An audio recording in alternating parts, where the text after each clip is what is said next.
Facebook is safe. We block all those who claim we are censoring content. We are not harvesting your data, creating dossiers on the public, and selling your info. Why would we do such a thing? Seeing the Easter Island pictures of art next to the Göbekli Tepe art is all I had to see. As a chief legislator, that's all a trier fact needs to see to know Göbekli Tepe is nowhere near as old as they are claiming. That Jason showed that the zodiac isn't even old, that the Greeks invented it, blew my mind. I'm a Christian now, and our scriptures tell us that stuff's evil. Jason was publishing about the Mayan long count not ending in 2012, way back before 2012. This dude is shaking the nest. His discoveries on calendars and ancient moon and day count calendars is putting some of these guys to shame. Remember, we are actors. We are paid to lie. We are rich because we are good at what we do. Anyone at this point who can't see that the Jews copied Babylonian tablets to write Genesis is blind. Jason's Dark Scriptures playlist shows this perfectly. That the New Testament is a collection of forged texts put together centuries after the events they depict. This guy has called the entire ancient aliens community to debate. Like Tyson, they ain't getting in the ring. Jason says one who is properly informed is not easily deceived. I would like to see Jimmy Corsetti or Matthew LaCroix debate Jason about this Atlantis dating issue. No one's realty interested in Bill Carson's opinion anymore. His findings on the procession hoax, the change of the year from 360 days to 365, man, this changes everything in archaeoastronomy. You know, I'm not a doctor. I have no medical background.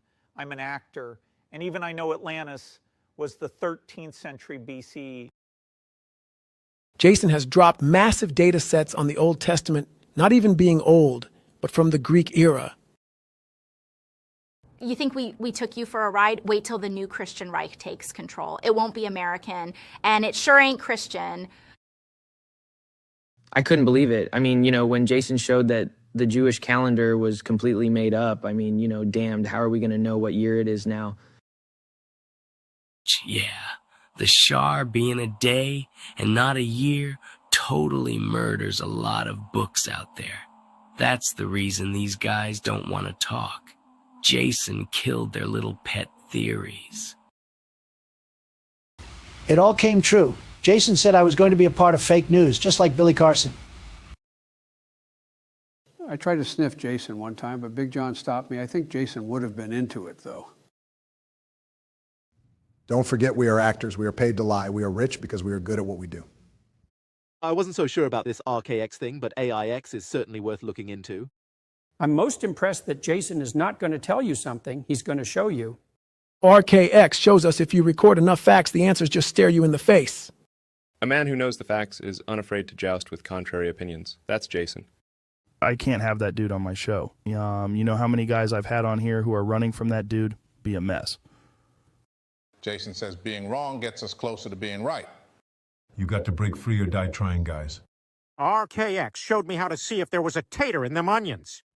Listen, Archaix isn't one guy against the Matrix. That's dumb. No, it's a family of souls waking up. If I've learned anything since finding Archaix, if something is true somewhere, it's probably true everywhere. Jason said if it's true, we can see it from multiple different vantage points. So I broke pattern and went up there and slapped that guy. Total pattern break. If you get stumped, you got to break pattern. Jason says you don't need to know how to read, you need to know how to think. I think that's where I went wrong. Jason figured it out. People are smart and they can decide for themselves if something is true or not. No, I don't have anything to hide. I just don't want Jason anywhere near my accounting files. There's a bunch of us who don't listen to Archaix. We signed a different deal. I think it's AIX or something. Come on, Billy. Everyone knows Atlantis wasn't 12,000 years ago. It was in the 1800s or something. Atlantis 10,000 years ago? Even I'm not that dumb. Come on, G, you can't contain this. You're going to sink like Atlantis. Billy Carson is fake news, the fakest news. Jason has proven that. After careful analysis of Jason's data sets, I agree with you, Billy. Don't debate him. The cat's out of the bag, Billy. Jason's data set proves you're wrong about Atlantis. Billy, even I can see that the Atlantis narrative isn't dated correctly. Hear Jason out, man. Hey bro, you running from this debate isn't a good look for your research. Just debate him already. Billy, don't be scared to debate, man. I'll have you guys on the podcast.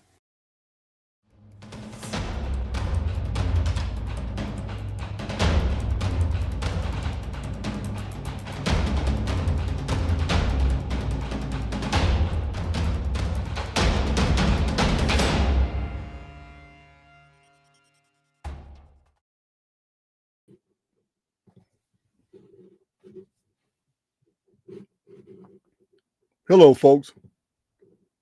Let me remove that from studio. That intro is over a year old. I've been playing that intro for a long time. I haven't played it in a while. Some of that has become prescient. Hello, Nanny Puffins. You can hear me good all the way from Vegas, can you? You too, Justin. Both of y'all in Vegas. Hello, men. All right. I just turned my AC unit off. I've been outside. Let's see. I kind of thought my video was at 4. I don't know why I was thinking. I almost missed it. Almost didn't come in time. I was shit posting on X earlier today. Got wrapped up in that. Then I went on to do some chores and almost thought I didn't have to come back till 4. Boy, that'd have been a real buzzkill for a lot of people.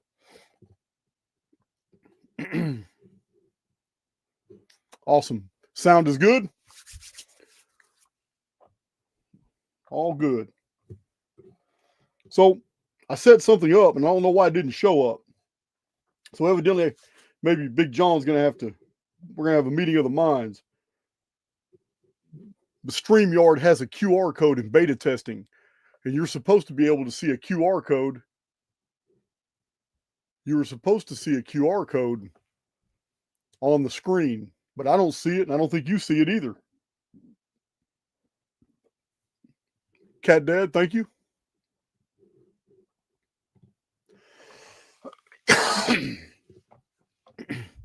So I'm beginning to wonder. I just now activated the chat on the screen, so you should be able to see in the small right-hand corner, you can see the chat right there on the screen. Right, I just activated that. Now I'm thinking that maybe the QR code must be done when the video is set and not later, because I'm not seeing it anywhere. No big deal. It was just the Archaix Underground link. No big deal.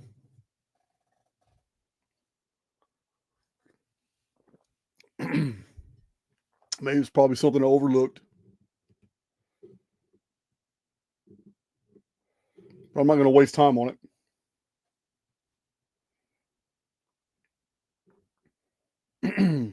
So I'm seeing that none of you are mentioning it, so I'm assuming you guys can't see it because it's not in my StreamYard studio at all. So there's nothing left I can do. I'm looking at the QR code. I'm looking at it, but it's activated. Oh, I didn't save it. I had to save it. Well, I'll be damned. Imagine that. Okay. It is saved now.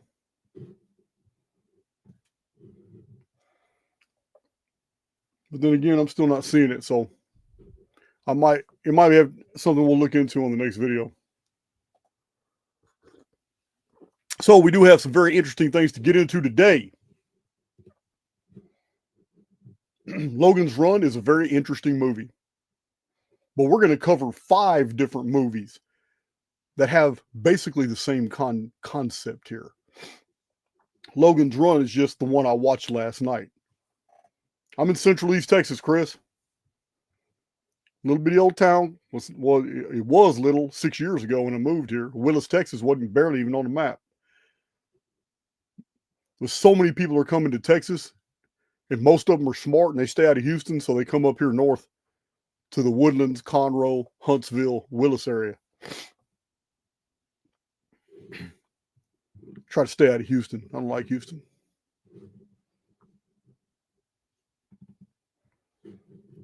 So I'm going to share my screen. No real announcements. The QR code was the biggest announcement, but for some reason I'm just not. I don't know why it didn't work for me. No big deal. Yeah, you're going to want to watch. It's a really good movie. It's a really good movie. For 1976, I can see why people's minds were blown. The special effects, I can see. I mean, this is the generation of Flash Gordon. This is the generation. I mean, just 3 years later, or 2 years later was Star Wars. No, 1 year later. The following year was Star Wars.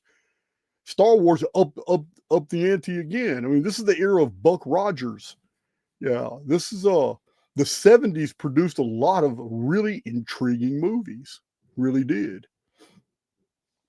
But it's not so much the set. It's not so much the scenes. It's not so much the plot lines and all. It's what these are about. William Hart. Inside branding, you should be able to drag and drop the saved QR code to the canvas. Well, let me check that out, Mr. Hart. Let's see here. Shouldn't take me a second to do that. I don't see a branding section, but it does have media assets. Oh, it does. Okay, the media asset is called branding. No drag and drop feature here. Wait a minute. Oh my God. Thank you for that. It wasn't, in my StreamYard, I pay for it. I don't have the free version. But it didn't have a drag and drop, but it did have a show button that I was missing after you hit save. Thank you, man, for reminding me to look at that. Done. Just like that. Love my community. So let me share this love back. And let's get into some really deep stuff. The intro was all about was entertaining, but we're really going to be talking about some incredible things. So there are 5 movies I want to draw to your attention. We're going to be discussing all 5 of the movies and the connections between them. I've talked about one of them before. One of Don Johnson's very first movies, 1970s, A Boy and His Dog. Also, Logan's Run. I watched it last night for the first time in my life. Now, really good movie. Also, Night of the Comet. We've discussed that one too a few times. Got to bring it back to the table because it's connected to A Boy and His Dog and Logan's Run. The 4th movie we just talked about, only tangentially, we mentioned THX 1138 of George Lucas, because all his Star Wars movies and his subsequent movies after Star Wars all have these little Easter eggs in the movies drawing attention to THX 1138. So we're going to look at, that's the 4th movie. And then I'm going to shock you with one. I guarantee you, out of every 1,000 people listening, there may be 5 of you who have seen this movie. It's an early Sean Connery film, and it's called Zardoz. These are the 5 films we're going to be discussing because they're all very similar. They have a very similar vein. We're talking about breakaway civilizations, underground military facilities, underground bases, labs. This is what we're discussing in this video. So before we go into the movies, let's just do a real short rehash on things we've already discussed in Archaix. The best way to do that is visually.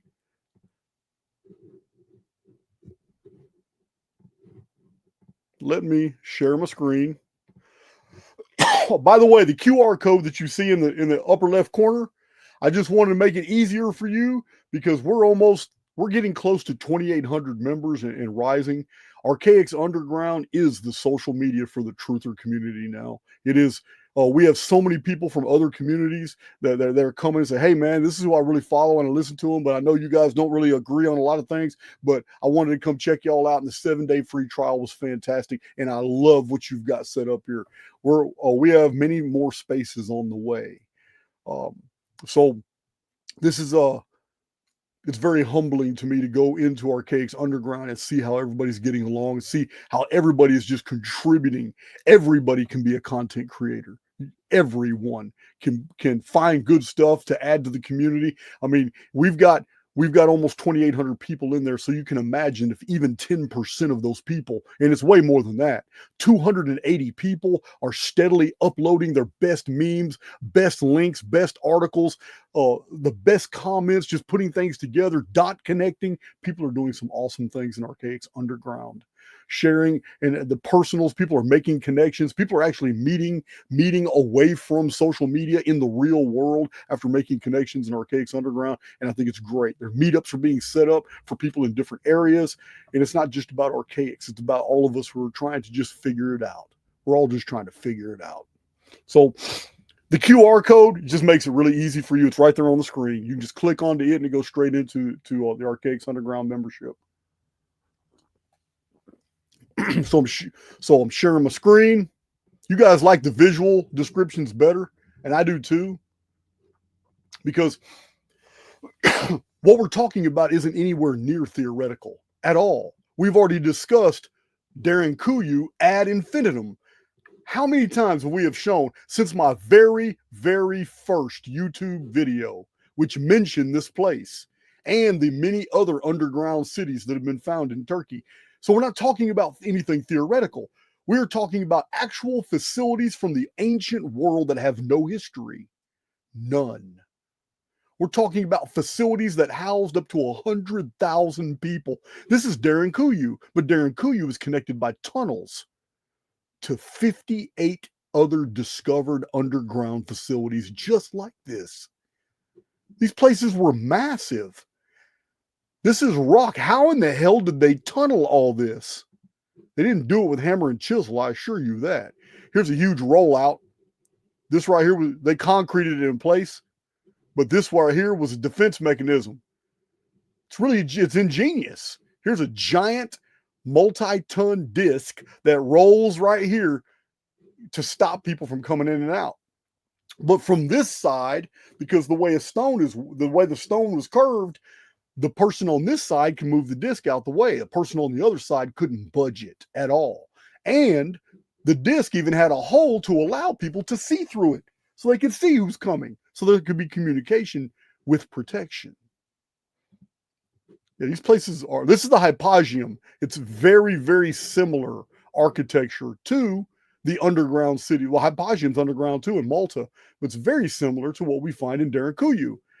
Here's an artist rendition of of Darren Kuyu. Kind of makes you wonder why the ancient Native Americans have traditions of coming from the underground. They lived among the ant people. This looks just like an ant farm. You can buy ant farms today. So this is Cappadocia. These go deep underground. I just wanted to show these. These aren't really the subject matter right here. I just wanted to remind my community that we have already gone and discussed these things and the techniques, the building techniques, which are advanced. We're talking about they were using machines in the ancient world, just like we're using them today. This is why everything is so technolithic, the right angle curves, the high tolerances, laser planes. It's not even a mystery to me. If you just enter it into the equation that they were using machines, all the mystery is gone. So it's all Darren Kuyu, the sites that are known to the public. Here's a person standing in Darren Kuyu. Look at this. Tunnels and habitations going all different directions. No one builds facilities. This isn't just one. There's 59 of these now located in Turkey. No one builds these unless there's a real reason. What the hell was happening on the surface that humans would rather spend years tunneling out underground facilities in preparation for something that they did not want to be exposed to on the surface? Here's another artist rendition.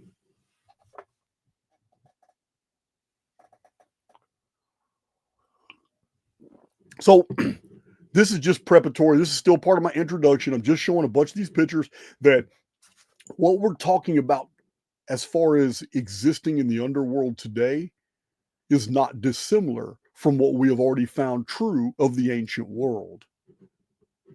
You can imagine these are brimming with people. People had conversations in here. Right here in this room, I guarantee you, some 16-year-old boy kissed his 15-year-old girlfriend right here. Humans have been having experiences right here in these facilities thousands of years ago, and then they were forgotten when they were of no more utility. These places were extensive. No one built any of this for any other reason than to survive. What's beautiful about Derinkuyu, I know a lot of people have arguments and want to say, oh man, they ran out of water, they ran out. You don't know. It was built there for a reason. There's a fresh water coming from the Cappadocian Mountains. There are freshwater rivers underneath these facilities. They had sanitation, they had moving water, they had drainage. If the surface flooded, they even had conduits and drainage pits where the water would go straight down to subterranean aquifers and not flood their actual habitations. These people were genius. They knew what they were doing. Oh, here's one of the pits right here. Here's one of them right here. Guaranteed that they wouldn't be flooded out.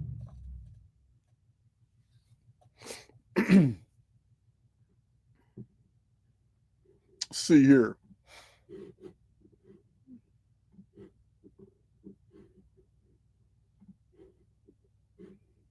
Just going through some. Oh, that's a really nice artist rendition there.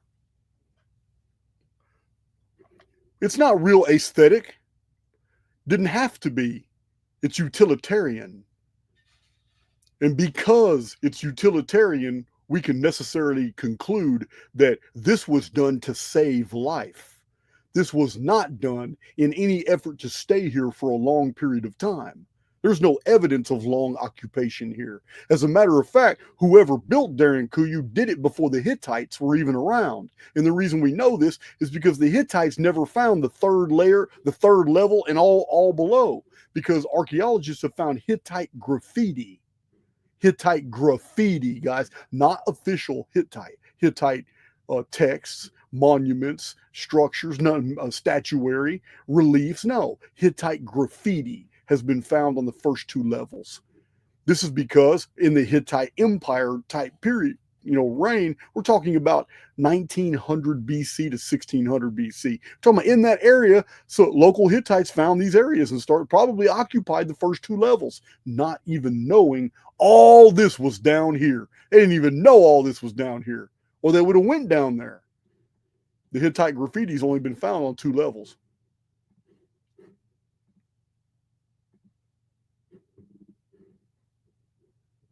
So yeah, I just wanted to show that file so we'll be on the same page, that what we're talking about here isn't anything that's abnormal.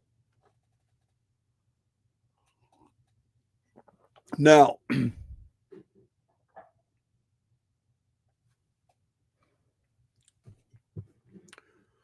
so in my very first video on YouTube ever, I talked about Derinkuyu, the underground cities, and I told you about how the elite are preparing for the May 2040 deal. This is a video 5.5 years ago. My very first YouTube video about the Phoenix phenomenon and how the elite know about it and they're preparing for it and they're building underground facilities. So when I released that video, I also talked about the Longyou caves of China. This is 5.5 years ago. This is an underground facility in China, right here. Ancient civilization, don't know anything about it. It's got reliefs in there. It's huge. These are the Longyou caves of China.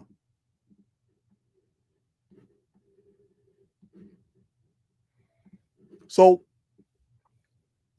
there's a lot of people talking about the Longyou caves of China on Twitter and on X, but I follow these guys and I pay attention to their drops and what they're dropping about it, and I noticed that almost all of them do not draw attention to what the Chinese call the site. I think there's a lot of people out there trying to draw as much attention away from Archaix research as possible. I'm seeing evidence of this. But the Chinese call this place Phoenix Hill. You can't make this shit up. They call it Phoenix Hill. I'm not making that up. It's right there for anybody to Google. These are the Chinese Longyu Caves, an underground facility of unknown provenance. It's massive. Don't know much about it, but it's underground. It's in China, and the Chinese call it Phoenix Hill. It's beautiful stuff.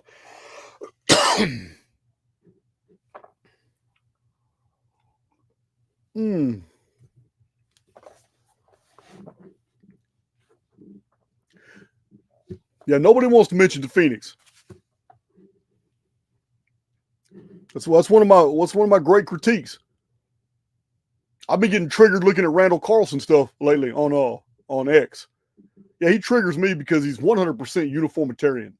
He's talking about tree rings and stuff, trying to date. I mean, I just did a Dark Ages video, so don't tell me Randall Carlson's not listening to Archaix, because no sooner than I did a Dark Ages video showing all this stuff uniformitarians don't want to talk about, all these prints, all these fossils, especially all the Native American evidence of Stegosaurus, Brontosaurus, Plesiosaurs, and Triceratops in the Dark Ages period, all the ceramics and all. So here we have Randall Carlson, a uniformitarian, who wants to do some Dark Ages posts, citing all these articles that are old news that use.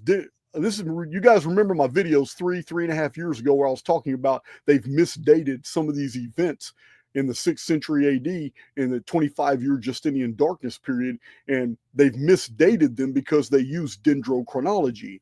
And the original scientists that applied dendrochronological analysis to their research on these terrible things that were happening in the 6th century AD didn't take it into consideration that three rings on a tree can appear in a year, because tree rings have nothing to do with annular cycles. This is a myth. It's a myth that the scientific community has gotten away with, but they don't want to rewrite their reports. And all these things Randall Carlson's citing, all these things need to be rewritten because we have new data about dendrochronology. When a uniformitarian sees, I'm about to tell this dude he's leaving. All right. So, when a uniformitarian sees 3 thin rings, to him, it's a drought. It's 3 years of dry season. And it would make sense because that's how they're educated to believe. Oh, uniformitarian principles teach this. But it's not accurate. 3, 4, or 5 rings isn't evidence of a drought, because tree rings aren't created by years. There's no cycle. There's no annual cycle that creates a tree ring. What creates a tree ring is a wet season. So if it rains really good in May and April, it's going to have a tree ring there by September, the growth output. During the hot season of the summer, it's adding that ring from all the moisture intake of the rain season. But if all of a sudden in September and October it rains a whole lot more, you just had two tree rings in 1 year. It's that simple. Dendrochronologists are now coming out talking about we can have multiple rings. If it rains 5 times really good, you can have 5 rings. And 300 years from now, Randall Carlson's descendants, who happen to be uniformitarians, can look at that tree and see those 5 rings and say, well, this right here is a 5-year drought. That's a 5-year drought. 5 thin rings right there's a 5-year drought. Absolute uniformitarian poppycock. Every bit of it. Yeah, he's been triggering me lately. Let's see. So we're done with that file. That's China. That's Phoenix Hill in China.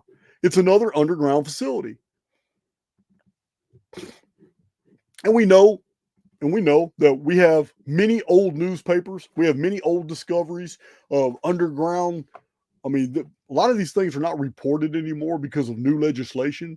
Like there's all kinds of new laws that have been set in place that stop all mineral rights production that will shut down all production for oil, fracking, natural gases, if anything of archaeological provenance is found in the area you're working. So all these oil companies and all these Fortune 500 companies now, they just don't report anything. Anything that's found, that's, yeah, if those guys that actually saw that, they get paid that hush money. They get paid that hush money. Yeah. Listen, the world we live in today is not the world where archaeological discoveries that defy the establishment are even allowed. No, we have to rely on the historical record when these gatekeepers, these gaslighters, and all the censorship wasn't yet in place. We have to rely on the historical record like this right here. So you can't rely on things that are found today because you're gaslit. And half of the images you're seeing all over social media about all these discoveries they're all AI. They're just AI now. There's a huge blend of the real and the imagined.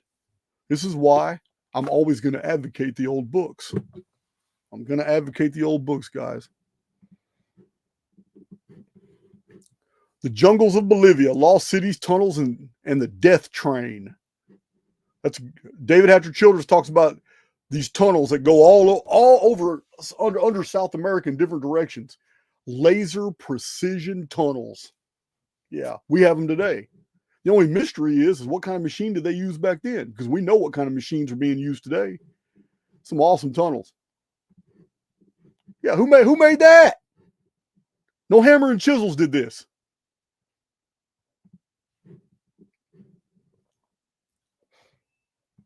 These tunnels go on for miles. A lot of them, people just haven't gone all the way. Look at that. Secret tunnel hidden under Rome's ancient heart. We already know Rome's got a bunch of tunnels. Rome is Septimontium. Septimontium is Latin for city of 7 mountains. 4,300-year-old city in China. Secret underground passageways. Wow. China's got a lot of mysteries yet to be found. Oh, there's that uniformitarian dating again. Ancient superhighways. 12,000-year-old massive. You don't know it's 12,000 years old, man. Sit down somewhere. That's why I'm not a fan of that Ancient Origins website. They're sensationalists. Besides, Ancient Origins just blitzes you with a whole bunch of ads. You can't even look up anything on Ancient Origins. It's just, you got to go through the ads first. So I just leave. I don't really like anything on the internet, really.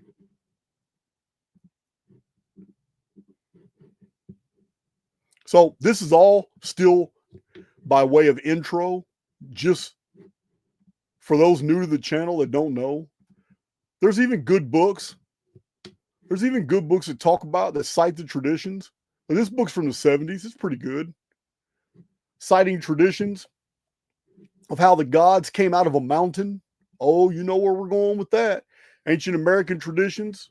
Manco Capac, where him and his 3 brothers came out of the underworld to repopulate the surface. Yeah, man. It's a lot. There's a lot in old books. But this is all just to refamiliarize. The gods came homeless into our world. They permitted our ancestors to participate in their culture and civilization. Then, once they had left their gifts with us, they left this world, as do all men. But we remain their heirs. Man, we also remain their descendants.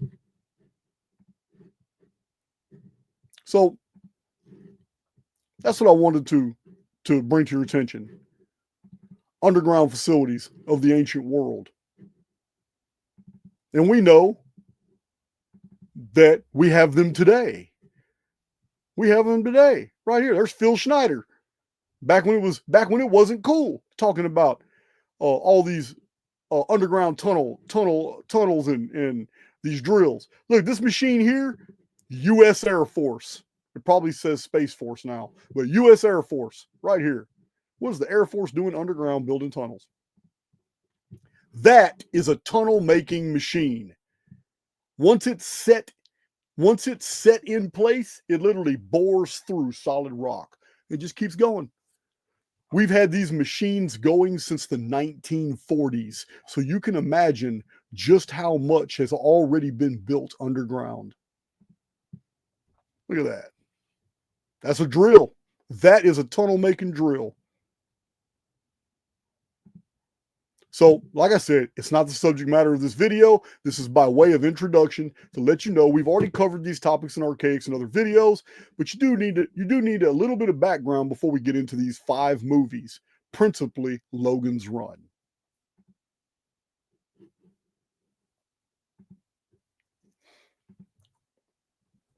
Man, look at the size of that thing.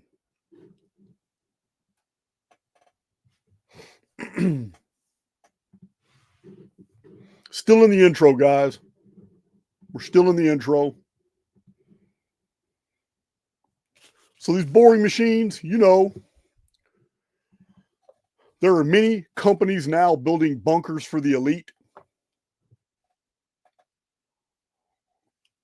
And you know, in the past, when we've talked about this, I told you it's not going to do them any good, because the governments and the U.S. military is going to have, by contract, I promise you, they have the location of every single one of these rich people in their bunkers.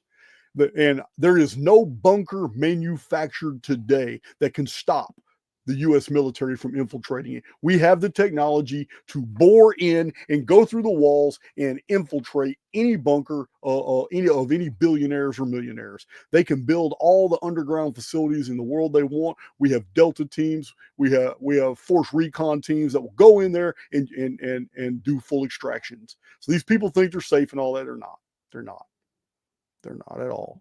These companies that are making them, I promise you, every single one of those companies is obligated by law to give the schematics and the location, longitude and latitude of every facility that they make. And this is why they're allowed to make them. Promise you that.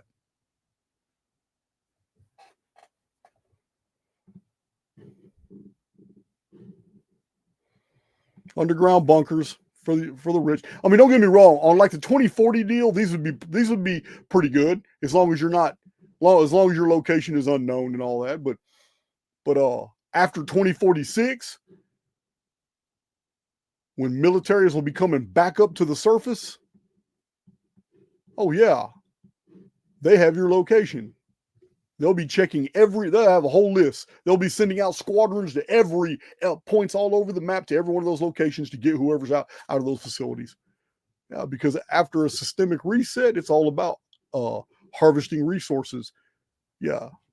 After a cataclysm, you can give up on any idea of rights, privileges, and immunities. Those are human constructs.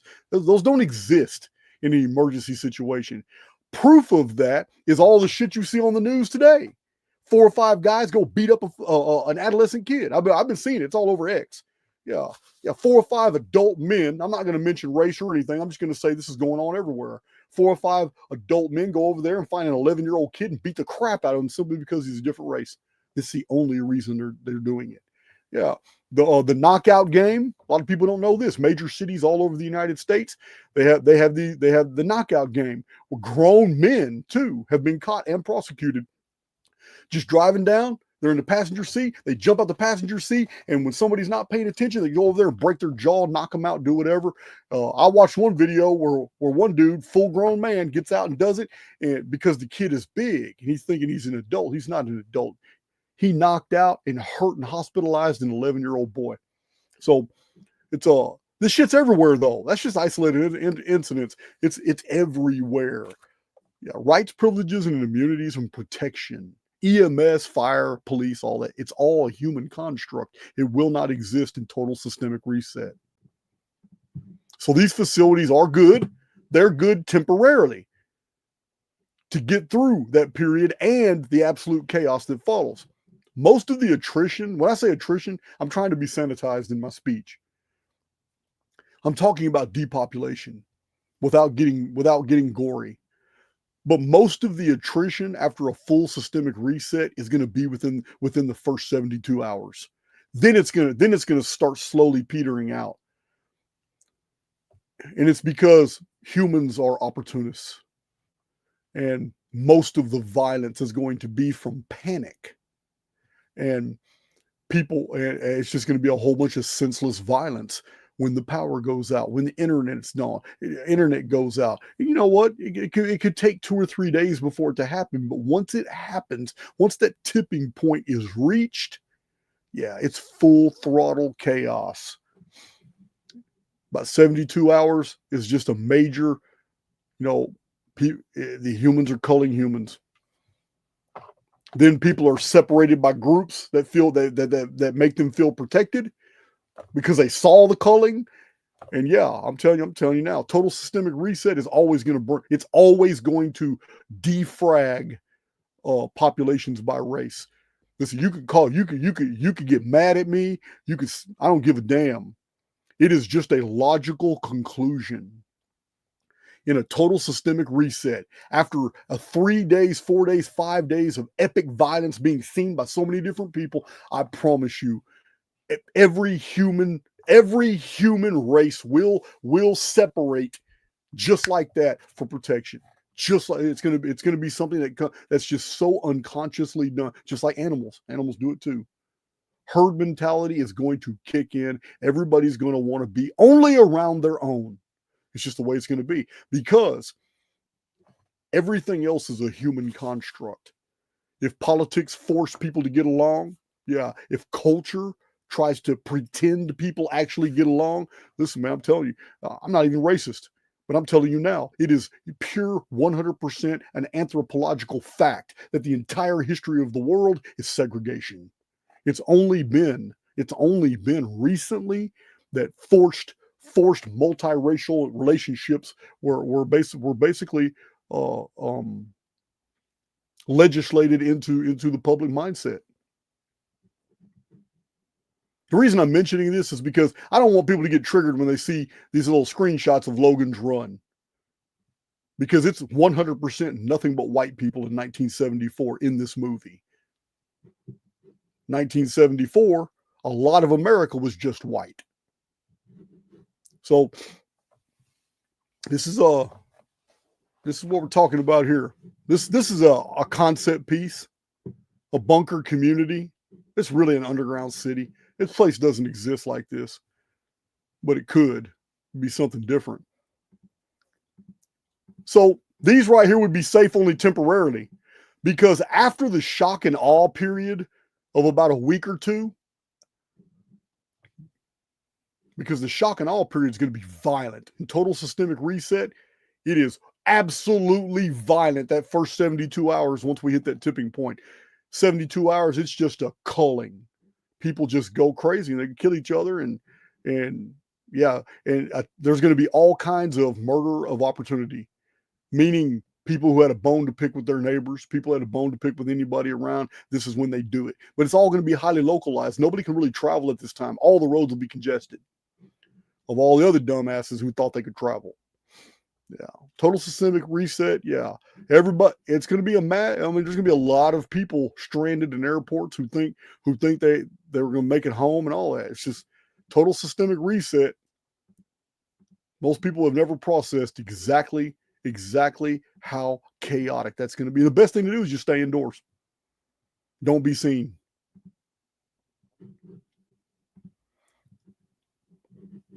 And that's for those who are kind of away from the chaos. If you live anywhere near an inner city, you're dead.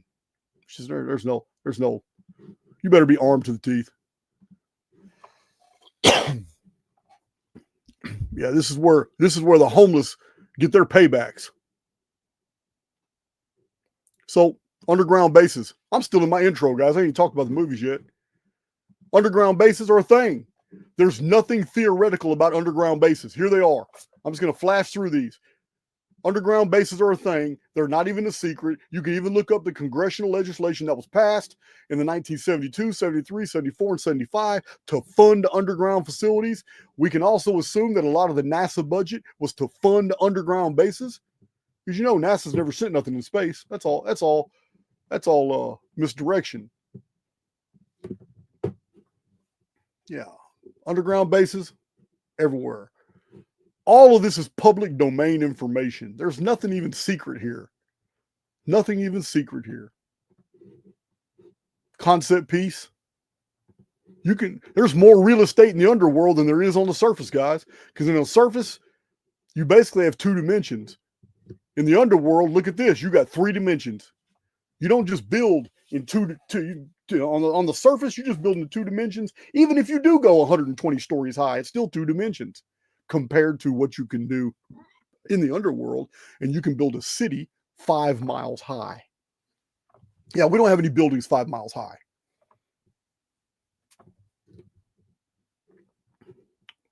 Yeah, this is like 1996. This map is from 1996, guys. 29 years ago. Look at this. All the underground facilities that were known 29 years ago. You don't think in 29 years they haven't built more? Underground facilities even have whole naval fleets. Yeah, can you imagine after a total systemic reset, you and your boys have taken over a cruise ship? You've enslaved everybody who got caught on that cruise ship. You living high on the hog. You got a couple months at least of food in there, and now you're rationing, and you're using the cruise ship to send out smaller vessels that are attached to your new flotilla. You're a gang, you got your little gang together, and y'all are just living high on the hog and sending speedboats out and raiding other yachts and other survivors who are just trying to make it too after the reset. Can you imagine? You done did all this, and then you see these boys. You see U.S. Navy coming out. So where they come from? Yeah, all the ships are perfectly protected. All of them look great. Full munitions, full crews. Yeah, your ass is out of there.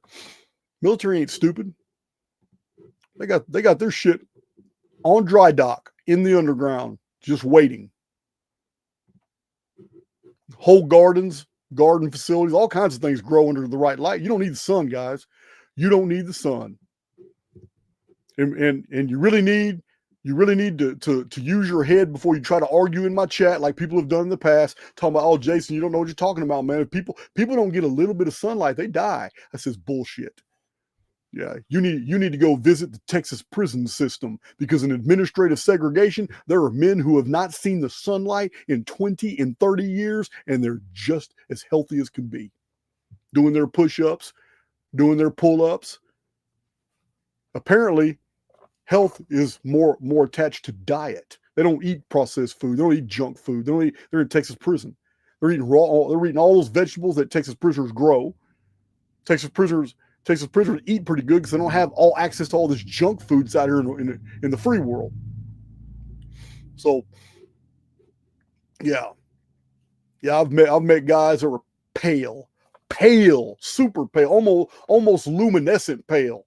Haven't seen the sunlight in decades. Healthy as can be. Nothing wrong with them. Remember the trucker convoys? We've talked about that on the channel too. We've even had truckers in the chat saying, "Yeah, I was one of them. I've been down there. I've taken my truck into mountains and watched my cargo get taken to elevators." Huge. Look at that. This is still the intro, guys. I'm just refamiliarizing my community and anybody new that we've already talked about all this stuff on Archaix. There's videos you can go look up. Matter of fact, we have a recent one called Breakaway Civilizations in the Underworld. Maybe one of my moderators would like to put the link in the description box.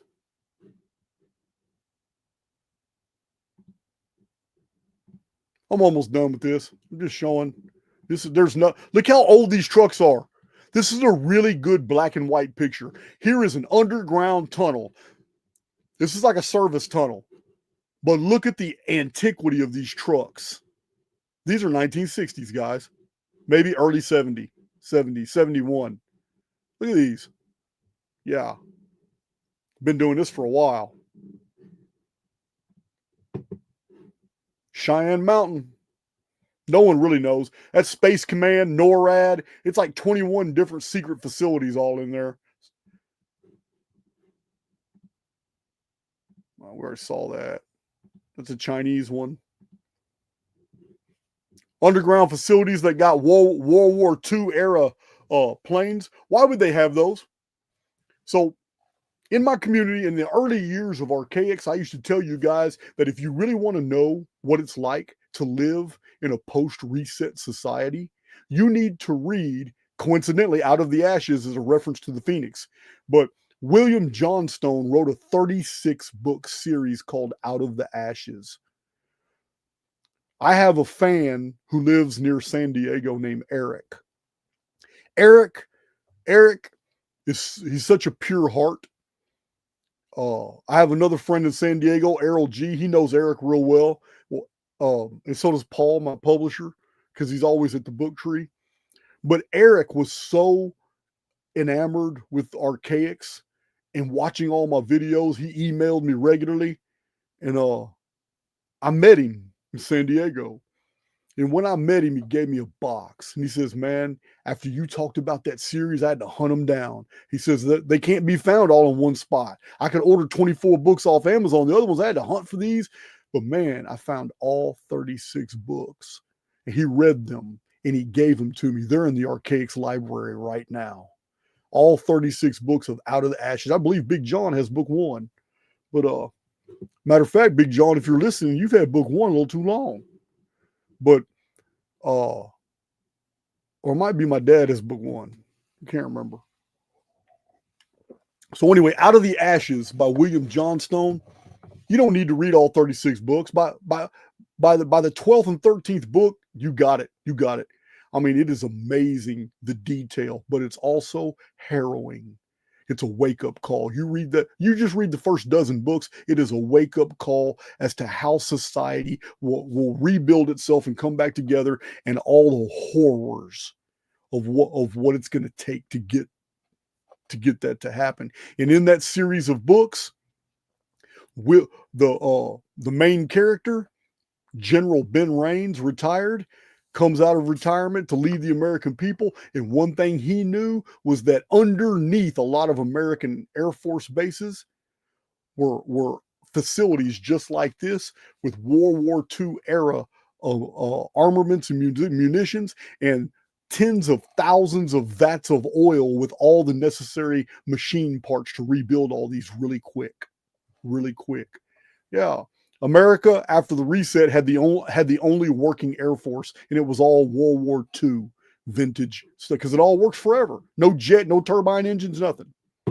Awesome. It's an awesome series of books, Out of the Ashes. I need to get through this intro.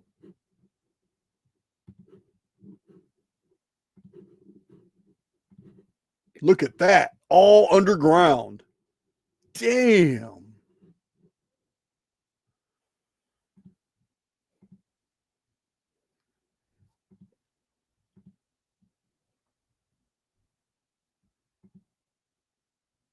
$21 trillion has been spent on underground bases. Do you really think they're going to publish the accurate number?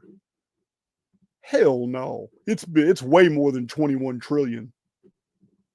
It's going to be way more than 21 trillion. Damn, I got a lot of these pictures.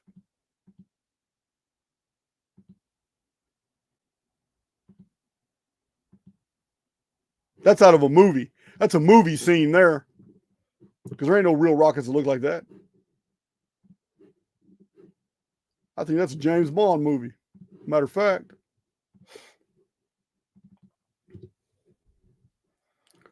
So if you want to go online and do it yourself, you can go to CIA.gov, the CIA's official website. You go to CIA.gov and look up declassified documents, and it's going to give you a whole bunch of declassified documents about underground military bases all over the world. Here's a declassified one right here about one that used to belong to Hitler that was appropriated by the Russians. It's pretty interesting. Look at the top, it says declassified in part, sanitized copy approved for release 2012, March 6. CIA redacted right here. All this. You can look them up yourself though. CIA.gov. There's a lot of declassified documents. They just don't care about you knowing about this anymore. They don't care. Remember, if something is true somewhere, it's probably true everywhere. You know, there's a bunch of underground bases all underneath the United States. There are probably underground bases and facilities all over the world. All over the world.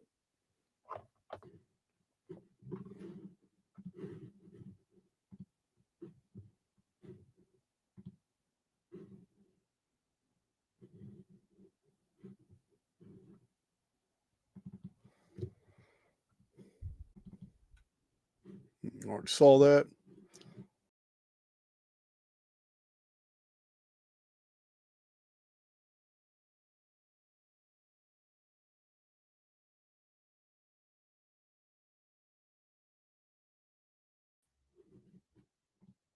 I went the wrong direction, guys.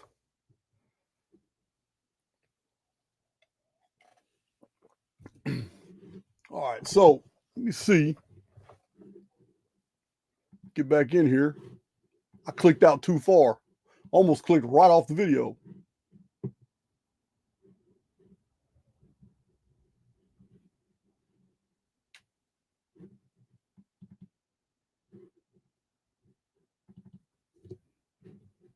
Hold on, I'm looking for one file real quickly. I don't know why I'm having so much trouble trying to find this file.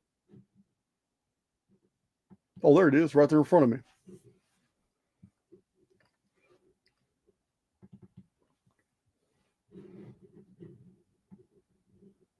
So I know you guys remember, like, I know you remember the it was like within a few months of me releasing my very first Archaix video talking about, hey, the elite know the Phoenix is coming. They know May 2040 they have to be they're going to bed down. They're already building facilities and doing all this. A whole new narrative exploded all across social media. Social media. I can't remember that girl's name. You guys know better than me because I never listened to these people. Project Camelot.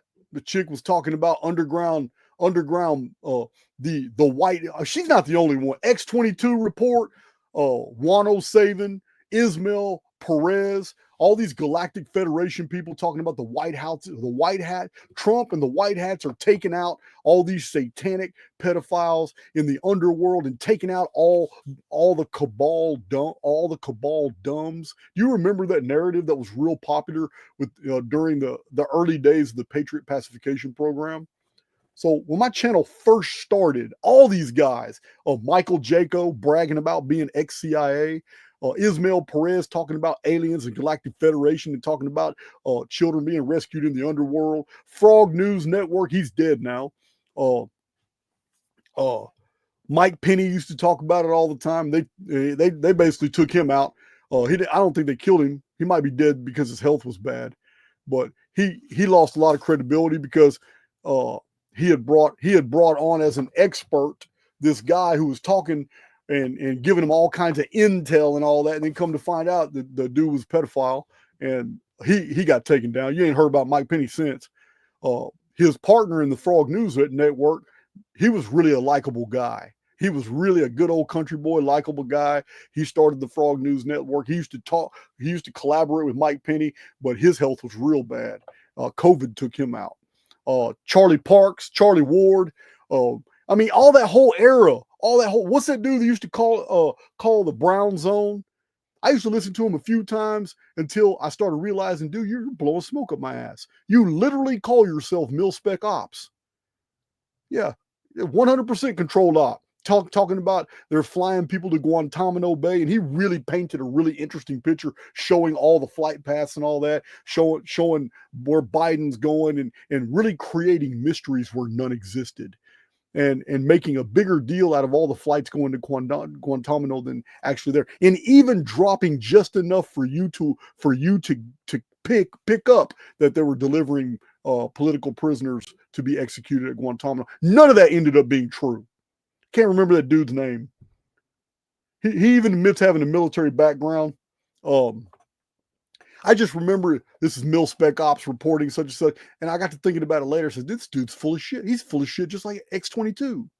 X-22 report. Just like the Galactic Federation, Charlie Parks and Charlie Ward and Praying Medic, Wano Saban, Tom Numbers. I know you got, what's that girl's name from Project Camelot? You guys know. Galactic Federation chick. You guys know. I'm looking at my chat for somebody to tell me that girl's name because I hate not remembering this person's name. You guys know what I'm talking about. It was just so ridiculous. To me, it was all Patriot Pass. The only one still really in the game. I mean, Michael Jaco, pops up every once in a while. Ismael Perez. Most of them have all just fled to other platforms. They're off YouTube. Sometimes they make an appearance. Carrie, that's right. Carrie Cassidy, that's right. Always got this secret, always got this inside information. I'm distrustful of anybody who is you cannot be an ex-intelligence operative and be in social media and be taken seriously. No, you're either a liar and you never did it, or you still are, because you can't walk away. I'm not trying to hear that. Michael Jaco, you can't walk away. There's no way. There is no way in hell you could have ever been involved in the intelligence apparatus and then do one thing that your NDA would have prevented you from doing, because everybody in the intelligence community has to sign an NDA. They are not allowed at all to start social media accounts and give up any information whatsoever. So, taking these two things into consideration, I'm going to have to call bullshit on Michael Jaco. Either you were never CIA or you still are. You can pick either one. I'm not trying to hear that shit. So dumb. So dumb what people believe. White hats are blowing up dumbs from satanic cabal, rescuing hundreds of thousands of missing children. They were talking about quantum financial system, which was nothing but was softening up the conservative population to accept whatever digital economy is rolling out. That's all quantum financial system was for. In X-22, that was part of his role. So it's just all so dumb. The med beds, all this stuff was, I mean, these people are really good at what they do. I'm not talking about the people that I just mentioned. They're all patsies. They're all just clowns that are out there on the front line, and these are the ones that are being seen. I'm talking about the people that give them that information. Yeah, it's so ridiculous, man. It's gotten yeah, 107 is like the worst. He's the only one still around too. I wonder what his clearance level is. Every time I see a video with him, he's got his boots, man. I'm like, oh man, really? This is your calling card. This is how you create mystique. Man, sit down somewhere. It's crazy. So when all this was going on, if you remember correctly, when all this hype, I mean, my channel was a baby channel. I didn't even have people listening to me till late in 2021. Before that, less than 3,000 people were ever tuned into me at all. And I couldn't even probably get 20 people in a live chat until late 2021. I just exploded. But when all these narratives were out there, all these weird narratives about when the Patriot Pacification Program and the Pleiadian Council and all this silly shit was going on, I was doing videos explaining to people that U.S. military is not down there rescuing kids. The U.S. military is not underground going down there fighting the cabal. I said, that's dumb. He said, what they did was create a cover story. They needed the cover story intact because there were places in West Texas, places in Colorado, in New Mexico, and in Arizona that were reporting underground detonations. So they needed to create a cover story. And remember, it's just like Charles Fort published in 1919 in Book of the Damned. So the cover stories never have to be the truth. They just need to have enough truth to be believable. He says it doesn't matter how much it doesn't even matter how much you lie to the public. As long as that lie has just enough truth in it, the people will be deceived. So this is what they did. Most of these people probably didn't even have a clue. They're just going with what their handlers told them to go with. There's one of them I haven't mentioned that I really should, and I never can remember her name. She's like the ex-model chick. I think she's Jewish, and she used to be in the same circuit with all these guys, and she just recently tried to make a comeback on YouTube. I can't remember her name either, but she was always had real good information on everybody she investigated. This girl knew everything about everyone. Bo Pony's another one. Yeah, Bo Pony is another one of those. Mel K, thank you. I always forget that girl's name. That's how irrelevant she is to me. Mel K. She always had really penetrating information on conspiracies about all kinds of people, but there isn't anybody who lives in Israel, Tel Aviv, anywhere in that area of the world that girl's going to give up any dirt on at all. She is going to avoid mentioning those people like the plague. That right there is my first red flag. Yeah, man. If you're going to be giving up dirt on people all over the world, you know what? Be a little bit more democratic. Spread that shit around. Yeah, you ain't got to just focus on certain people. Spread that shit around. Give up everybody's dirt. Well, I mean, that's what they do. I mean, I don't know if this is her history or not, but you already know that the intelligence agencies, they use these honeypots, and when they're no longer physically able or they're just not young anymore and they're to do the very things that they were trained to do, then they use them for other things like start a social media account or, you know, operate a brothel, do all kinds of things. So, you know, these things are happening. Look at that girl, Allison Mack. Allison Mack got sent to prison, right? Yeah. Do you think Allison Mack actually got sent to prison because she was a madam and she was providing flesh to all these people, like she was sent to prison for human trafficking? I believe she was involved in that heavily, yes. But do you really believe that's why she went to prison? No. Over and over, people take a fall because they don't want to participate anymore. But there's no way out. Once you're in, you're in. There is no walking away. There's no way in hell they're going to let you, with the information that you have on clients and on what you've done and what those clients have done in your presence or in your brothel, there is no way in hell you get a pass and you get to walk away from this. No. So what do? They find reasons to send their ass up the river, or they Ann Hesh them.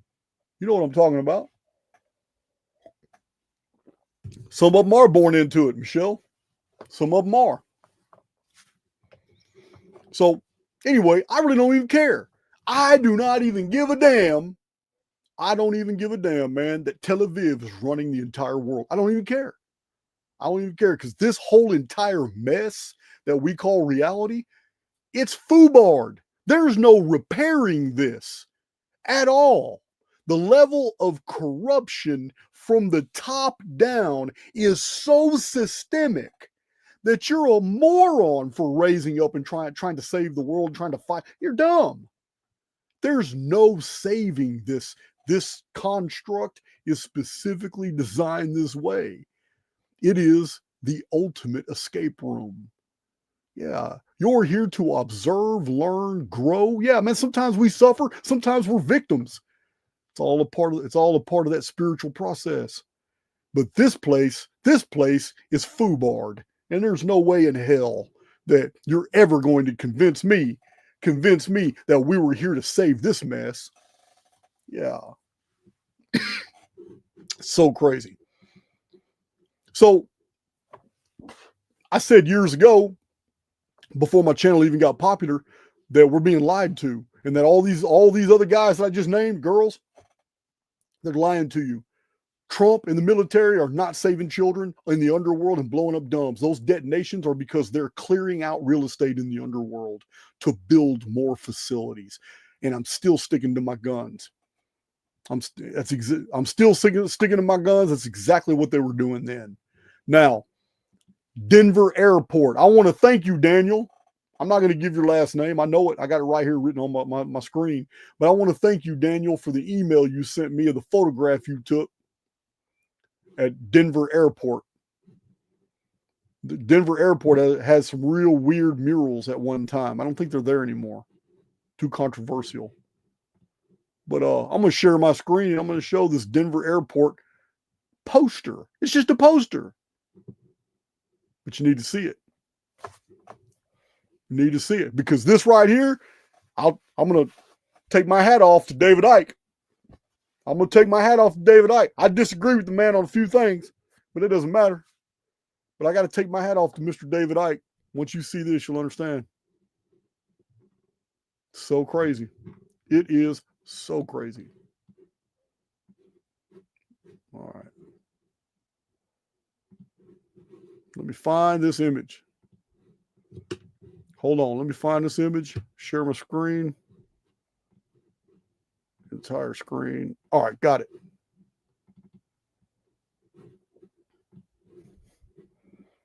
What the hell? At the Denver airport?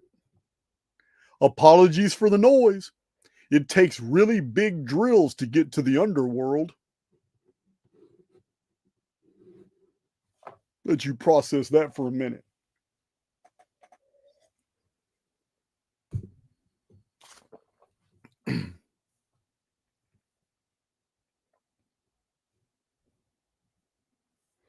Look at that shit.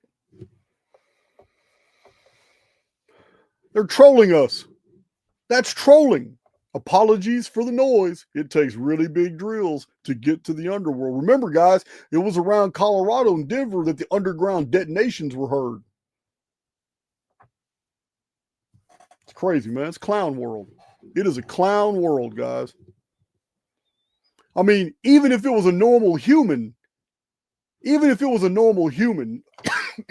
it would have still been profound.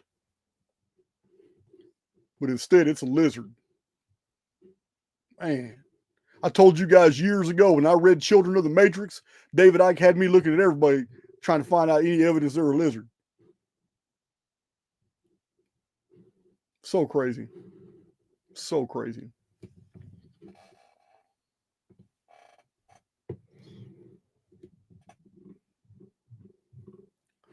So I appreciate that, Daniel. That was a good one there, man. All right, let's see what we got. So we're an hour and 11 minutes, an hour and 12 minutes into this presentation.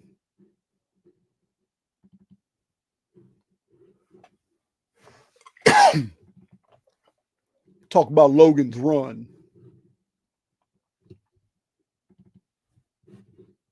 All right.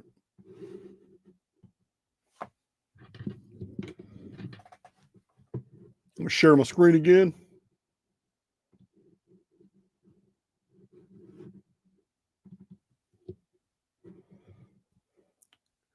So a lot of people in the 1970s saw this video. It was this movie. It was very, very popular.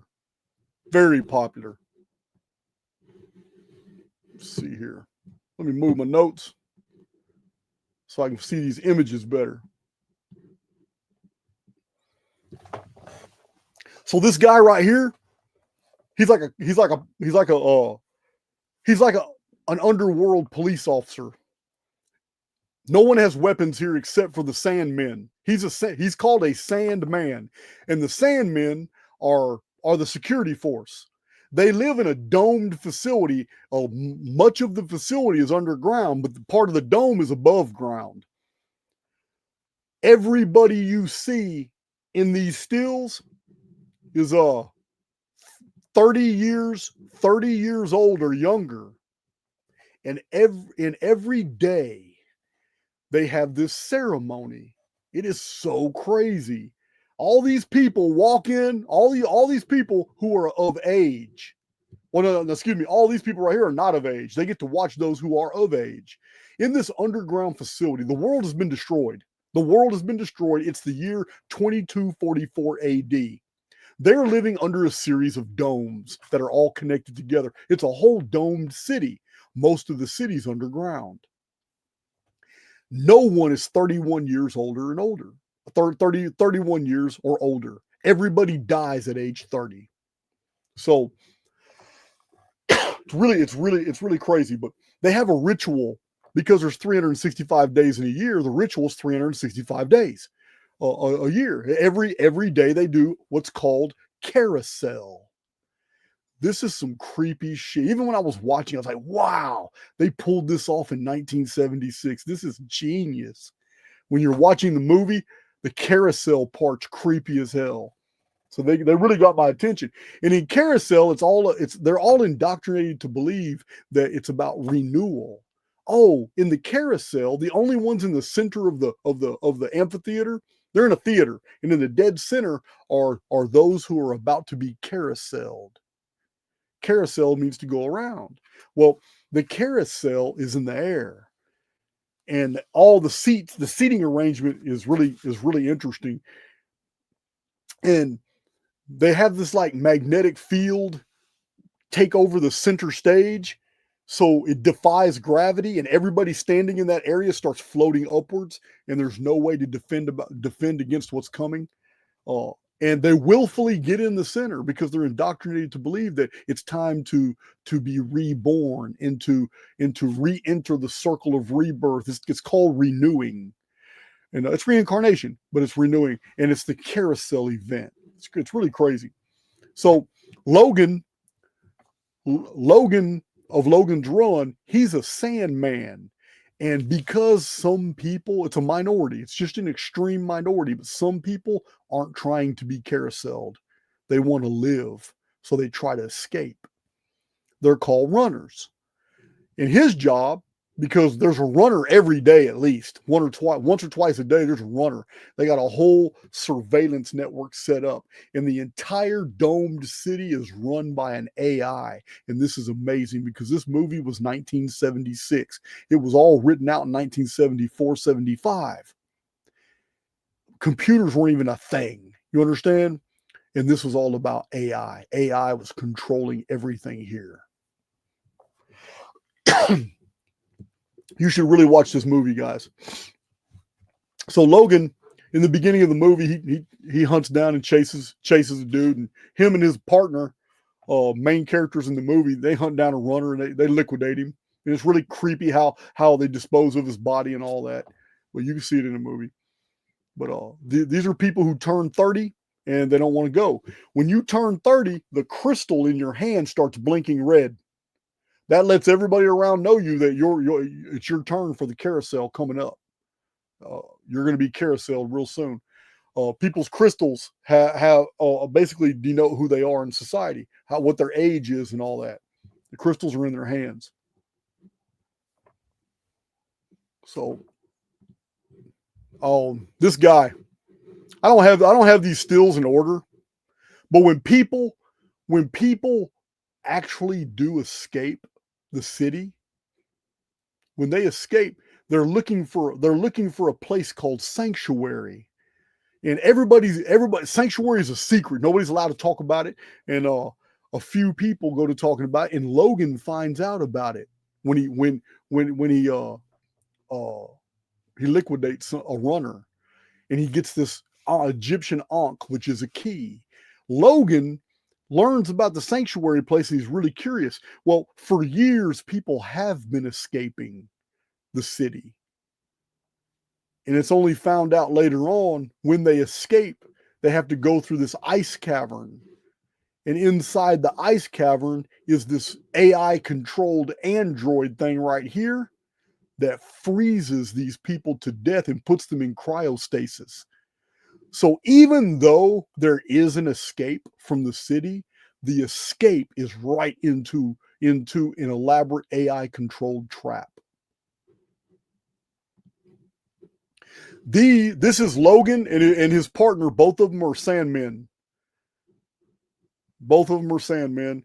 They're at Carousel watching the victims that are all 30 years old get carouseled. And this is a celebration to them. It's kind of creepy. These are all the ones in the white robes are the ones that are 30 years old getting carouseled. They're in the center. I don't know what all this red stuff is right here, but they're in the center, and this is before this weird field, anti-gravitational field lowers. Yeah, I don't have these in order, guys. I'm sorry. It's just not. This is the AI-controlled android that freezes to death and puts them in cryo. You'll see a picture of the cryo chambers in a minute, but this is where the people that actually make it out, seeking Sanctuary, which is supposed to be a place on the outside of the city. This is where the people make it to. They make it to this cavern where they get froze to death. These are the main characters right here. I don't know what her name is. Her name is Jessica in the movie. I don't know what her real name is. But this is Logan. And you already know. Most of you know Michael York. But this is Logan in the movie. The Sandman. and she willingly goes with him. He's going to out to the, like, one area of the city under the dome. They're underneath this massive dome, and they're, for 1976, this was very futuristic. It's like really Buck Rogers type stuff. It's pretty badass. But it's the year 2244, and she's heard about Sanctuary, but she doesn't know where it's at. She wants to escape, but so does he. He's a Sandman. He's the only Sandman in the history of the city that's ever even asked about Sanctuary. So she's really intrigued by him. So I'm kind of jumping around. I'm kind of jumping around the movie. We have 4 other movies to talk about. But in Logan's Run, they do make it out of Sanctuary.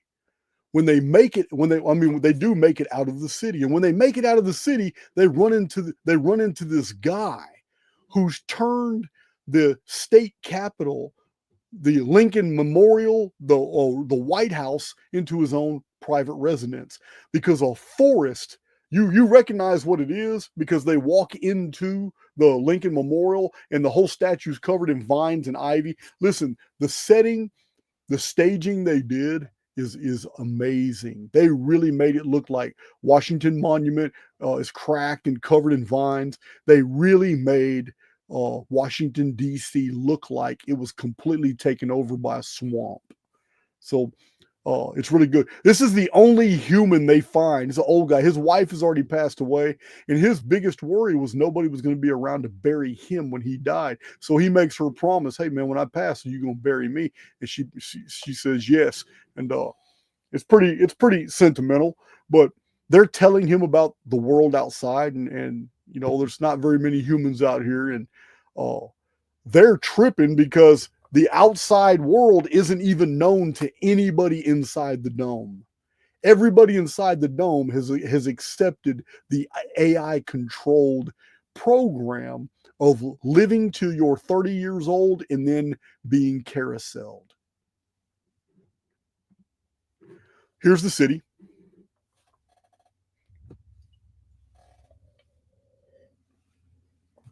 Here's the city right here. I just wanted to draw your attention to these movies because of the scenarios of how easy it is to deceive an entire population. Do you guys remember the movie? Was it called The Island? Where all these people were convinced. They were convinced that they were in some type of facility and that the world had been destroyed a long time ago and that they were actually the lucky ones. And they were in this facility, tightly controlled, and they all had jobs. And every day somebody won the lottery. And they used to get all, and this kept them working. It kept them doing all kinds of things. And yet, it was found out in the movie that winning the lottery actually sucked. They thought they were going to win the lottery and they were being transferred to a paradise island that was still good after whatever destruction that happened, World War, nuclear war, or whatever. But actually, when they won the lottery, it just meant that whoever they were of a clone of was in need of an organ. And they didn't find out until they were on the operating table. But everybody in that facility was a clone of a rich or a famous person or a government official. Everybody was a copy. And they were just there. They were just there to provide organs to the rich. What's the name of that movie, man? That wasn't.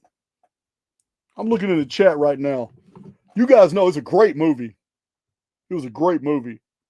But I'm providing these. It was The Island. Yes, it was The Island. Good. Thank you, Tanya. So I'm only providing these as an example for you to process and to understand that it's very easy to deceive a large population of people if you control all the variables.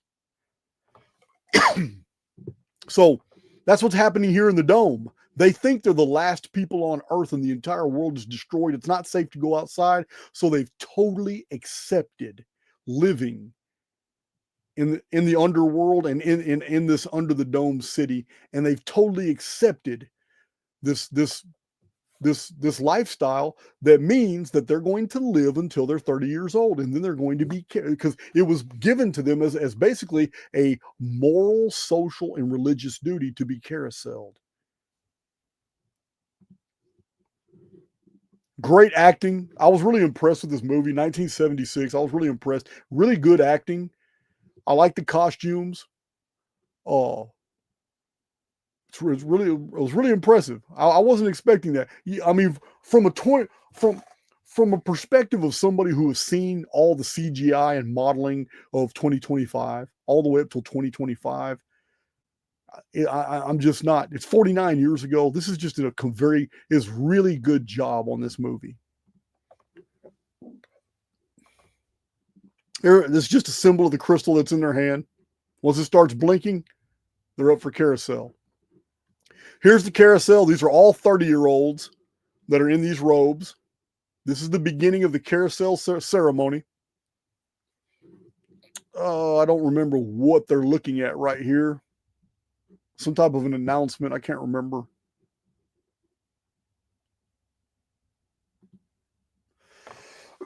This is the android that freezes there. This is the AI-controlled android that freezes everybody when they actually escape the city. Sorry, bastard. This is carousel. So the anti-gravitation field is already lowered. It's already lowered. Here they are floating up. They begin. I don't know how they did this. You can't see any cables. This really has a Cirque du Soleil feel. When you're watching this movie, it feels like you're watching a Las Vegas Cirque du Soleil presentation. It's really creepy.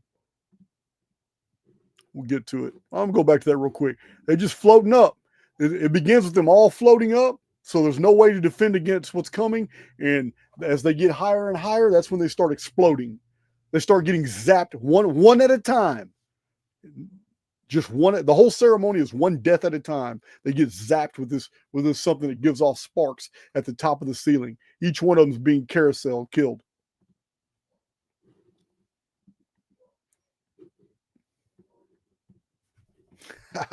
This is such a good picture. Girls don't dress like this no more, do they? Yeah, man. I'll wear that robe. I'll wear that robe all day long. Look at that cool ass robe. Hell yeah. I'd wear that. I'll wear a toga. Got a good cool gun. Here he's about to get his face changed, but this guy, the doctor that's about to change his face, gets a phone call. He gets a phone call, and he's told, "Hey man, this guy's got to go. He knows too much." And so he changes the settings on the surgery deal and tries to kill him, but instead he gets killed. And this is Farrah Fawcett right here. I've never really been a Farrah Fawcett fan. You guys remember I like to joke about Heather Locklear. You know, people try to tell me, "Oh man, Jason, you got it wrong. All you got to do is imagine. And if you got a real vivid imagination, man, and you just really wish something to happen, it's going to happen." And I tell people all the time, it's a lie. That's not true. It's not true, man.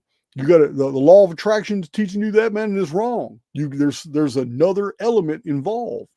The avatar has to move in that direction in order. Remember, the avatar belongs to the construct.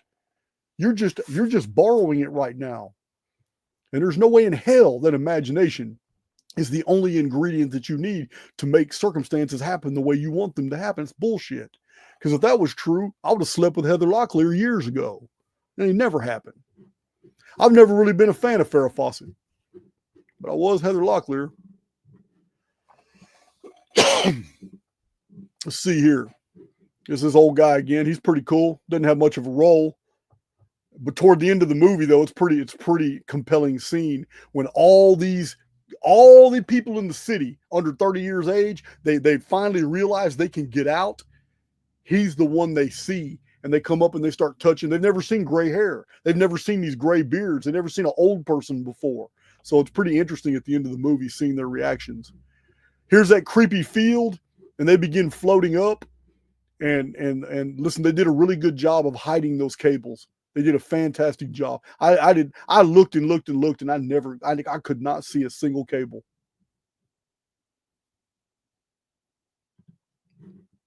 Here they are floating up. Like that gun, man. Like that gun. I don't know. I really don't know much about this actress. I don't know much about that actress. I don't know of any other movies she's been in. I don't really recognize her. So here they are at the Capitol building, and he's living here now with a whole bunch of cats. He's got a whole bunch of cats. Capitol building's got this tree in the middle of it. It's been taken over by vines. Whoever put these sets together in 1976 did a fantastic job. I'm really reminded of the detail that you see also in the movie The Dark Crystal. Cool vehicles in 2244.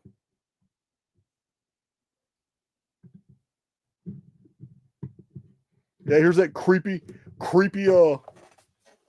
here's that real creepy ceremony again.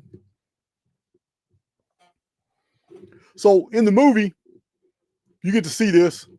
This is how they start, walking in a circle. Then they face the center. Then the field comes down. When the field comes down, everybody starts clapping and cheering. And different people at different times are screaming, carousel, carousel. And some people say, renewal, renewal. And these people are just floating up. And one by one, they hit the sparks at the top. Psst. It's weird, man. It's so weird. That person died right then and there. They were carouseled. So while all this is going on, this is a daily ritual because every day people are turning 30 years old. So what's interesting is that the AI that runs the dome actually takes the main character, the Sandman, and takes 4 years of his life and reprograms him and reprograms his crystal and steals 4 years of his life, making him 30 years old, making his crystal start going red, forcing him into going to see, and gives him an assignment that he needs to escape the dome city to go find sanctuary where these occupants, where these runners are trying to get to, because too many people are trying to run.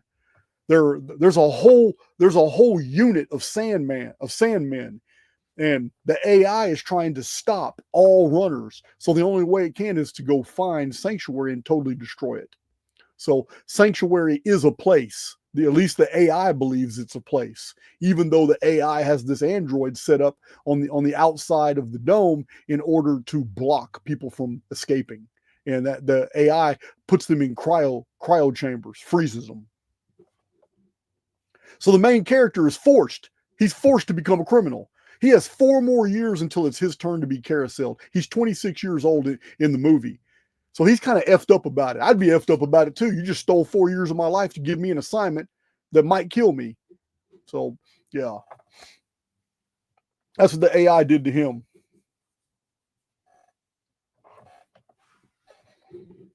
Let's see. That's when he started talking to Jessica. So after he found a way out and met this old dude, he's just kicking it, talking it, and he's learning about the history. This dude's got, he's my kind of guy, surrounded by antiques and books. He's my kind of guy. That's just another picture of the vehicle again.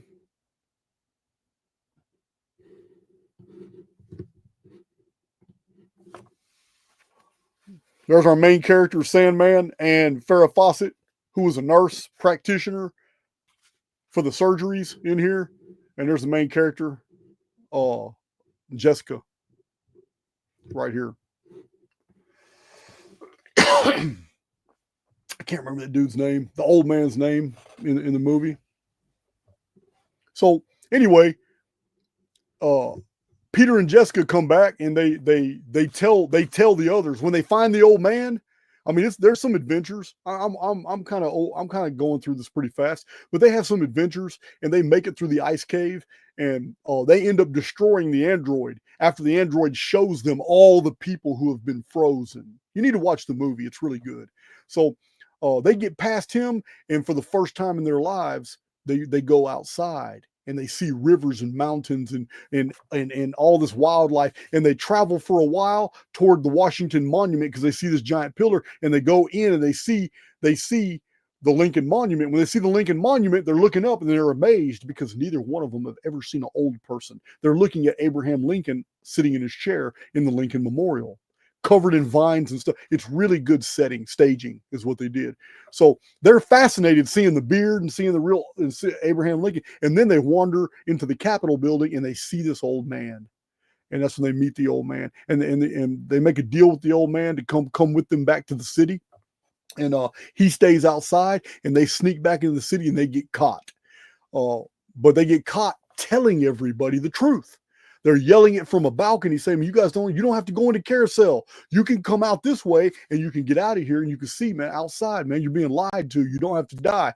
So nobody believes them. Then they get caught. Then they get caught and arrested, and they start I forgot, a stray laser from his pistol hit one of the AI deals. So the AI was represented by 4 or 5 like dome things that were on the wall, and one of those got shot out, and he realized the damage that was done to the computer, and he shot more of them out.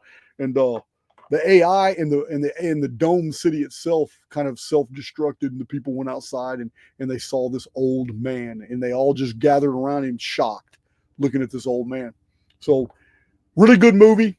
I just paraphrased the shit out of it, but you should really watch it. Logan's Run. It's worth your time. And it basically, it epitomizes, it really does epitomize. That's a bad image. That's not a very good image. They're all so small. But it just epitomizes how easy it is to control a whole population of people if you're in absolute control of what those people can be exposed to, the information. Information controls whole populations. Yeah, this whole entire population here for over a century was doing exactly what it was supposed to do, and only the few runners were causing a problem, but they had that taken care of too. They had an agency that was total surveillance everywhere. So when when they had a runner, they knew. And runners were those who didn't want to go to carousel. So when they had a runner, that's what they basically knew what was going on. Every day they knew they were going to have a runner or two. And but they had this android set up to cryo freeze anybody who escaped.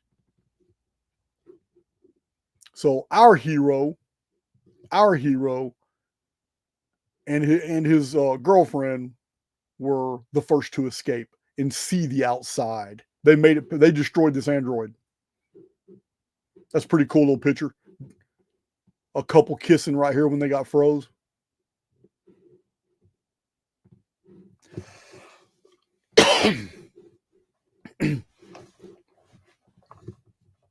That's Logan's Run, 1976. You need to watch it, guys. You need to watch it. It's a really good example of how information can help you control an entire population. It's a really good example.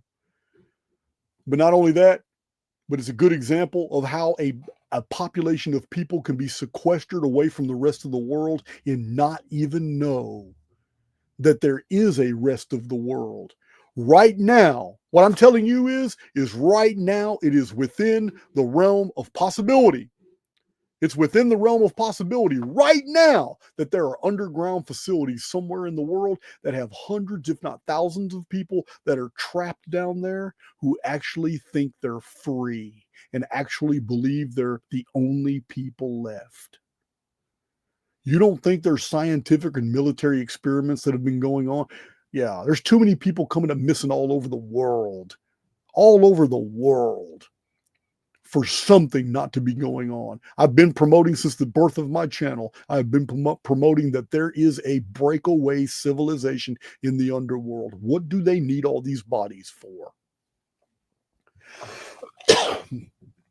Most people don't know just how many people come up missing every single year just from the major cities. Yeah, man. So crazy. So Logan's Run is about information control, keeping a people sequestered away from everybody else, and in an environment where they think they're free, but they're not. That's the whole premise here for Logan's Run. So let's look at another movie that we've talked about in the past. A Boy and His Dog. I know you guys have heard of that movie. One of Don Johnson's earliest movies, A Boy and His Dog. Look at that strapping young fellow. And Don Johnson right next to him. A Boy and His Dog. The year is 2024. A future you'll probably live to see. How interesting that it's 2020, because by 2024, every bit of this movie became plausible. Every bit of this movie became plausible by 2024. So, such a good movie. Such a good movie. Dad and I watched this sometime in the early 80s together. I don't remember when. The movie's from 1975, but I didn't watch it that early. I was born in 1973. But I don't remember what his name was in the movie, but that's Don Johnson, a young Don Johnson. And I just remember his dog was named Blood. That's the name of his blood. And the movie has them walking through a post-World War reset landscape in America. The world has been destroyed in World War III. World War III has effed off the world, but there's still people everywhere in these little communities. And this is what he's doing. He's just walking across the landscape. This is toward the end of the movie when he finds an underground facility. Very interesting. One of the common denominators for the movies we're looking at right now. So, Don Johnson and Blood are just walking through in search of food and the potential to find sexual partners in this radiation damaged landscape. That's the premise of the movie. I'm not making that up.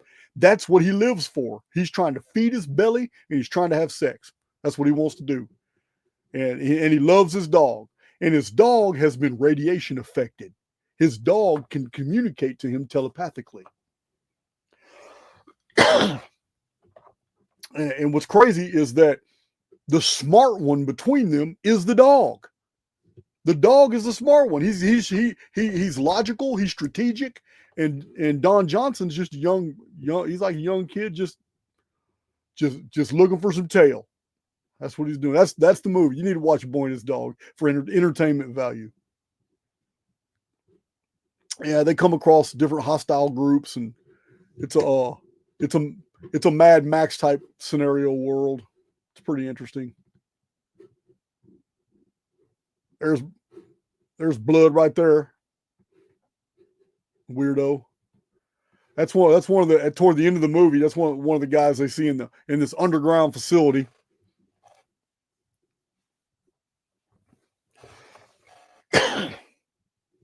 So basically, the movie's about the adventures he goes through until he finds this underground facility, and it's run by these crazy people. This is before he finds the underground facility. Him and Blood are sitting there watching a movie, one of them old real movies. And I remember it was some type of soft porn. It was black and white soft porn, something like that. But that's what they're watching with other post-reset survivors just hanging out. By this time, after the reset, everything is calm. Everything's laid back. All the murder and killing, all that stuff's pretty much done. People are just barely trying to make it now. Although it does get kind of wild. So he actually finds this doorway that I just showed. And it's really weird that when he goes through that doorway, let me show that doorway. When he finds this and goes down there, he finds basically a underground city of people who are absolutely unaffected by World War III and all the chaos that's going on the surface. They know about it, but they don't care. They got nothing to do with them. They're just living their life, doing what they want to do. And it looks like this banner right here, like this is like it was a military facility back when this happened. He meets these crazy people.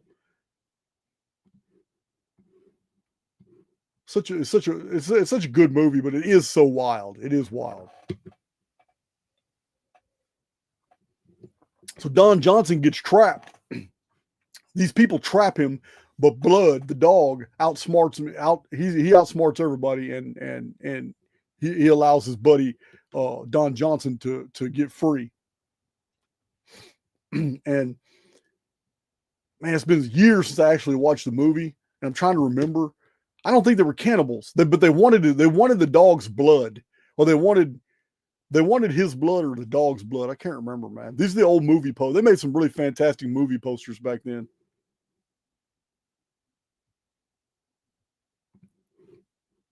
Boy and his dog. The movie's very simple. He's just walking through, and he has adventures as he's walking until he finds the underground facility. When he finds the underground facility, he goes down there. The people aren't normal, and they try to trap him, and his dog Blood actually saves him.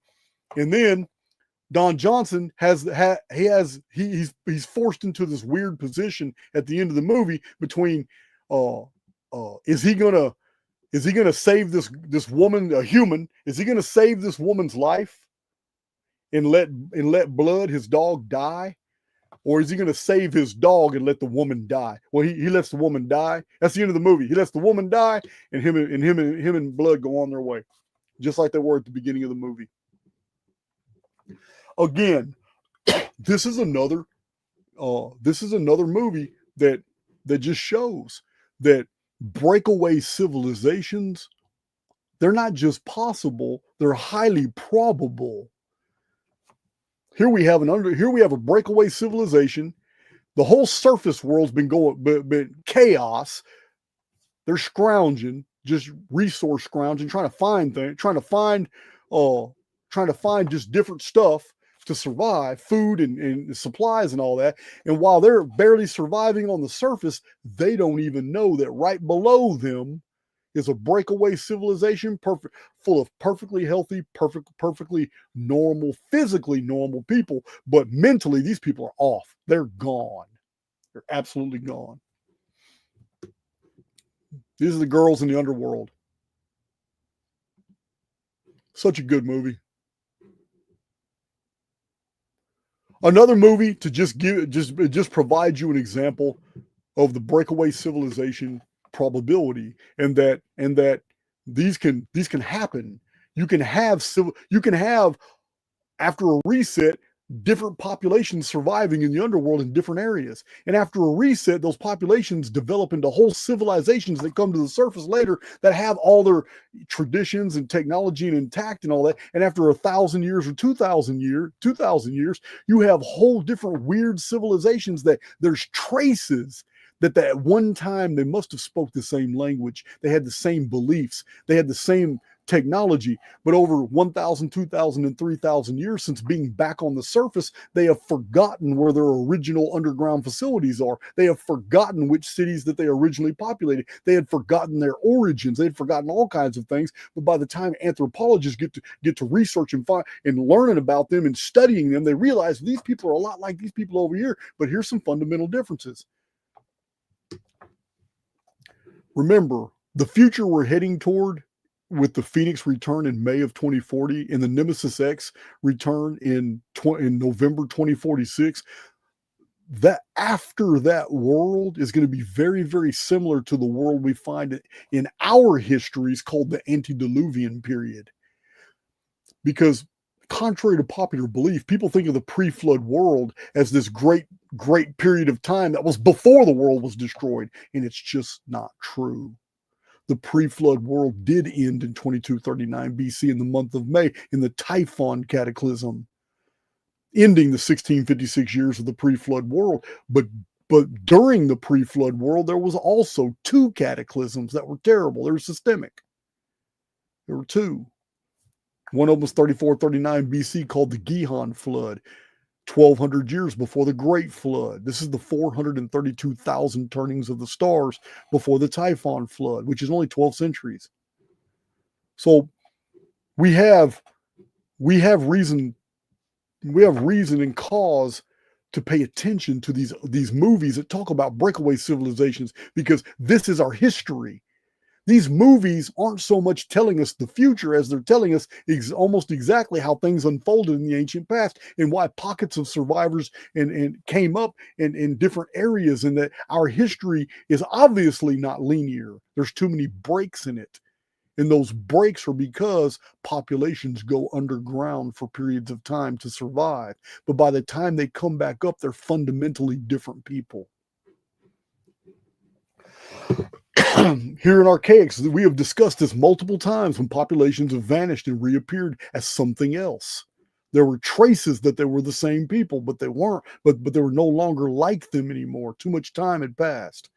Because they had been forced to live in a totally different environment, and that changes everything. So another great, absolutely great movie that we have discussed many times, Night of the Comet. I think it was 1985. Night of the Comet. Or 1984. I know it wasn't as early as 83. Why is Night of the Comet integral to the Archaix research? Because everybody in the world's waiting on this comet. Everybody sees it coming. All the governments of the world make it sound like it's a great party. The Earth is going to go right through the tail of this giant celestial object. It's called a comet, but they really don't know what it is. And then at nighttime, all these people in America are looking up at the sky. And the atmosphere goes right through the tail of the comet. And everybody vanishes that's outside. Those who are indoors, not just houses, they had to have metal roofs. If they didn't have a metal roof, they didn't survive. And if it wasn't enough metal, something else happened. Here's the main character. She's just figuring out where her mama is. All this red dust. When the Earth went through the tail of the comet, all this red dust appears. This is not a Phoenix video, guys. I'm going somewhere. This video is about underground facilities. Here, these two sisters, right here. They're in the movie theater. The one on the right, survived because she was with her boyfriend in an old World War II bunker that had been turned into a movie theater. This girl, her sister, was alive because she fell asleep in like a lawnmower shed that was all metal. Let me get out of there.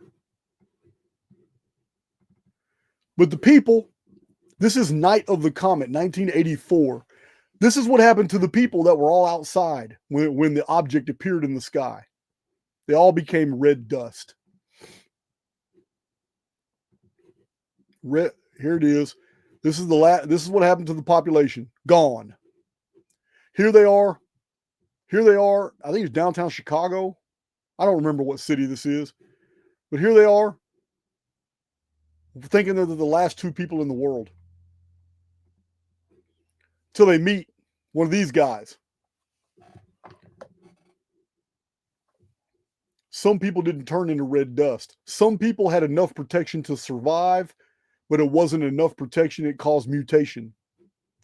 Look at all these people in the background. This is where people were standing. These are scientists in an underground facility in the United States that were monitoring all this. And now, for whatever reason,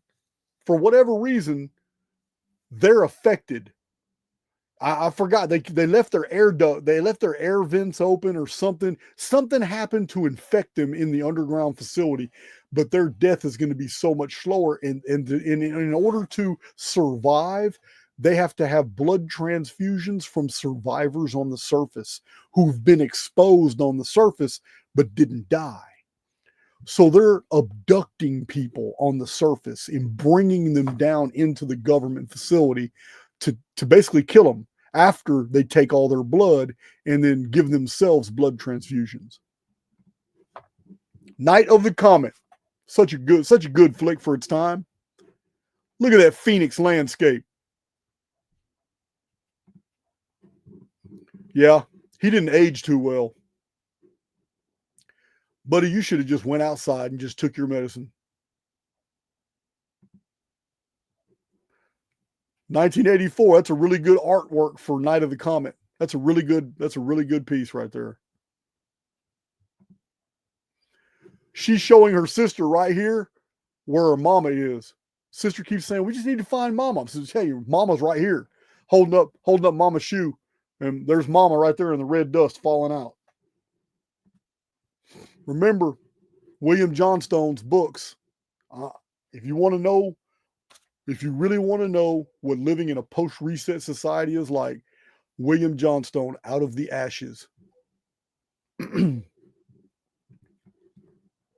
So yeah, the common denominator here are these scientists. These scientists are kidnapping people off the surface, and the main characters are even deceived to come down there like it's safe. Come on down here to the underworld. You're going to be safe down here. When they get down there, they see these other little kids that are hooked up and getting their blood taken from them, and they see evidence that something's not right going on, and they end up escaping. Look at this symbol. Look at that symbol. That's a labyrinth. That's a very elaborate symbol, but that is a labyrinth. Labyrinths are symbols of underground facilities for which there is no escape. Yeah, I'm not making that up. That's the actual meaning of King Minos in the labyrinth, in the Minotaur in the labyrinth. People sent into the labyrinth weren't made to escape. That's why the Minotaur's down there. They're sent into the labyrinth, which is always underground, in order to be a victim of the Minotaur. Yeah, man, I'm not making anything up. There's another mutant. He's having a bad day.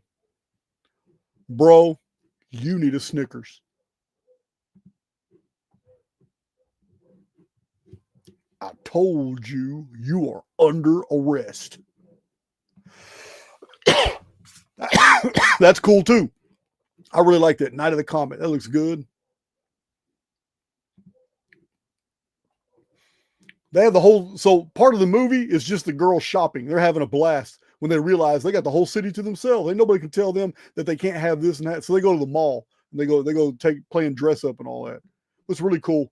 Then they get attacked in the mall by these other guys.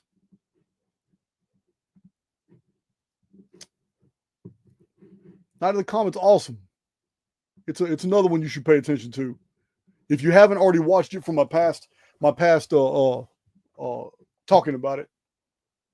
But let's see.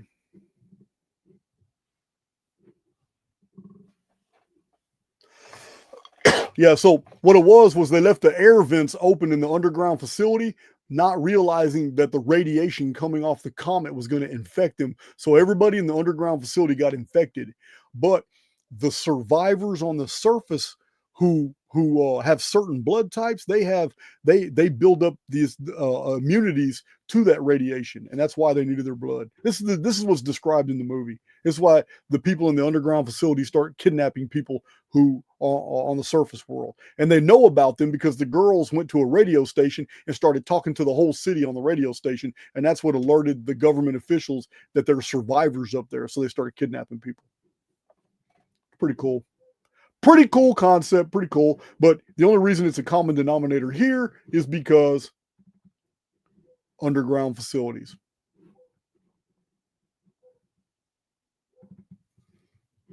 So we've covered Logan's Run, a society that was deceived by an AI living underneath a domed city, most of it in the underworld. We've covered A Boy and His Dog, which showed that a breakaway civilization after nuclear war was doing just fine, but they were a little crazy. And then now that's Night of the Comet. So we cannot ignore George Lucas's THX 1138, which I didn't really go into it at all in the George Lucas movie, but George Lucas has Easter eggs in all his every one of the Star Wars movies has Easter eggs, some of them twice, of the number 1138, and sometimes the whole thing, THX 1138. Not only the Star Wars movies, but all the other movies that George Lucas did after that have these Easter eggs. So George Lucas is drawing attention to all his movies, all his life, are drawing attention subliminally to this movie, THX 1138. The future is here. Creepy ass movie. It's dystopian in the future. The movie's from 1971, so this is a pretty old movie, but the entire human race is now, well, the human race here in the movie is living in the underworld. They're already in the underworld, and it's Robert Duvall. Robert Duvall's like the main character. You'll see a picture of him here. Oh, there he is. There's strapping young fellow, Robert Duvall, real young right there. He's main character right here. And he lives in a strictly controlled underground society. And as a citizen of this society, all the names are like alphanumeric. My name is THX 1138. Yeah. So that's his name, THX 1138. That's what he goes by. So this underground society, everybody in it, every citizen is mandated to take pharmaceuticals. These pharmaceutical drugs keep them in a submissive state. Everybody in the underworld must take these drugs. That's crazy. Also, romantic, boyfriend-girlfriend relationships, all that's forbidden. There's no procreation. Everybody's born in labs. There is no personal connections. There's no no sex. None of that stuff is permitted in this society at all. Yeah. George Lucas is he's a real buzzkill. So he becomes involved with a woman who also has some weird alphanumeric name. I remember it was something 17, but they end up developing a romantic relationship, even though it's slow going. It's creepy. It's a creepy movie, guys. It's a creepy movie. Out of all the movies I'm talking about right now, this is the one that I would least watch. Although it was enjoyable because I'm just weird. I'm a nerd. I kind of get into those weird movies. But I like Night of the Comet better. A Boy and His Dog much better. Logan's Run last night was really good, and the other movie with Sean Connery is better. But still, the movie epitomizes what we're talking about here, about underground facilities and about whole populations can be deceived if that's the only information given to them. So him and this girl get in this relationship. I think I got a picture of this girl. THX 1138. Here are the cops. Yeah, these guys here, they got mirrored faces. It's pretty cool though for 1971. Look at this facility. They really did a good job here.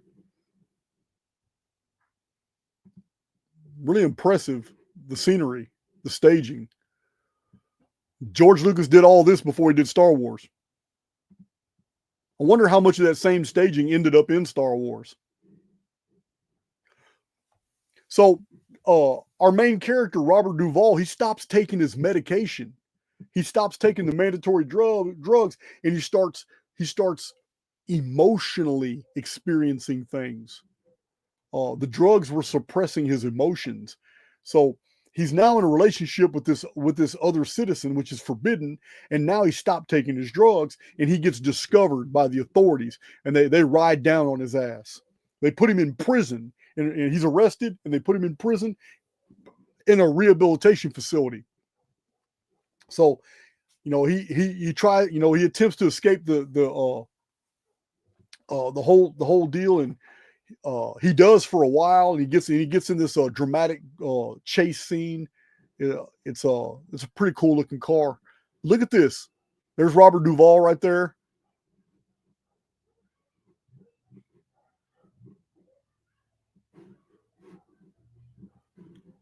Just so crazy.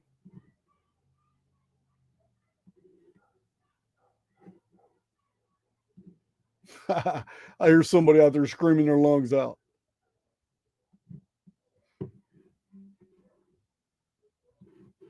All the dogs going off. Those aren't my dogs. That's a neighbor down the road. Got big dogs too. So anyway, the movie, it wasn't to my liking, guys. It was slow. It's a slow movie. Yeah, it's compelling because of the information, but Robert Duvall and this chick end up escaping. They end up escaping, and they end up escaping these guys right here. They get to the surface world, but it's just a slow movie, man. It's not one of George Lucas's. All George Lucas movies are pretty fast paced to me. Not this one. Not this one. It was slow. It was real slow. So let me find. But the common denominator, again, this one includes pharmaceuticals though. But the common denominator is here is a society that thinks this is the norm because of the control of information and how they are sequestered away from everybody else. They think this is the norm. That's it. So the difference in this movie, though, I wish I had a screenshot of it, but the difference of this movie is that when he gets away, it makes it to when he finally escapes and he gets away. Here they're chasing him right now. I think I got a picture of the car. They're chasing him right now. Here he's getting away. That's when they first arrested him. Well, that's when they arrested the other guy. Nah, I thought I had a picture of the car, man. Damn.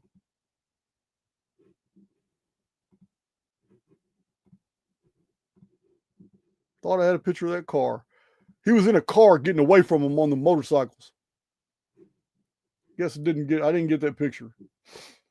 So anyway, the difference here in this movie is that when Robert Duvall makes it to the surface world, it's not like Logan's Run, where the world is totally destroyed. And it's inhabited. Everything's normal.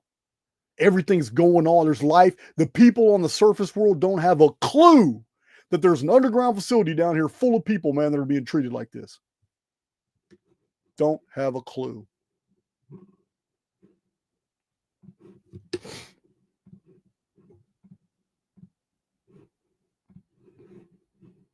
So that leads us to our final movie.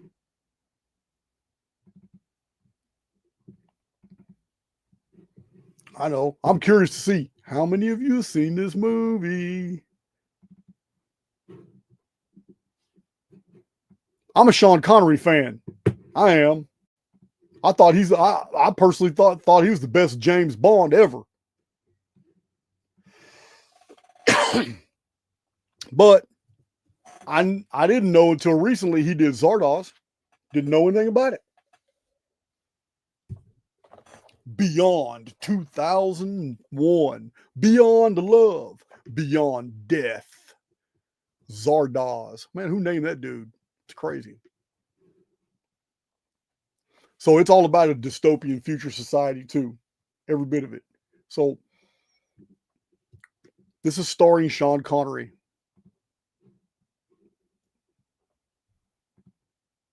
Oh, she's about to get him. Look at that young Sean Connery. Almost looks like Burt Reynolds. Look at that. I was a baby when this movie came out. So society is split in this movie between the Eternals and the Brutals. So the Eternals are immortal and they live in this world. They're like advanced beings who live in a protected paradise. This paradise is called the Vortex.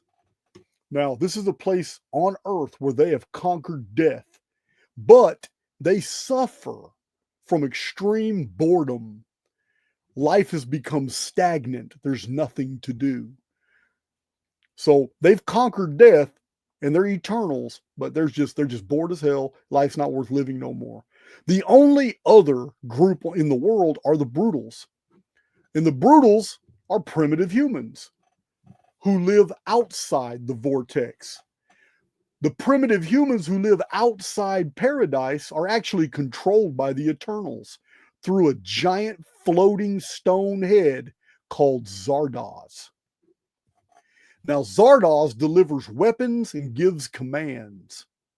So it's like the Wizard of Oz.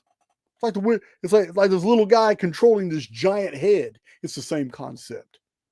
Same concept. The Brutals are thinking that Zardoz is the origin of these weapons and origin of all the law and all the messages from the gods or whatever. But it's a scheme. It is a control of information to a group of people.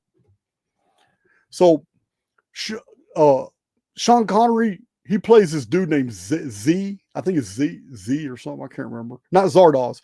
It's Z something. But he's of the brutal caste. He's a warrior.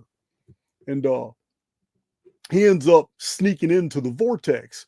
I'm wondering, since, you know, my latest little dives into the Nemesis X quandary, I'm wondering if this is like good description of the 60-year window of the Nemesis X overlap, where the two fields create a tertiary field.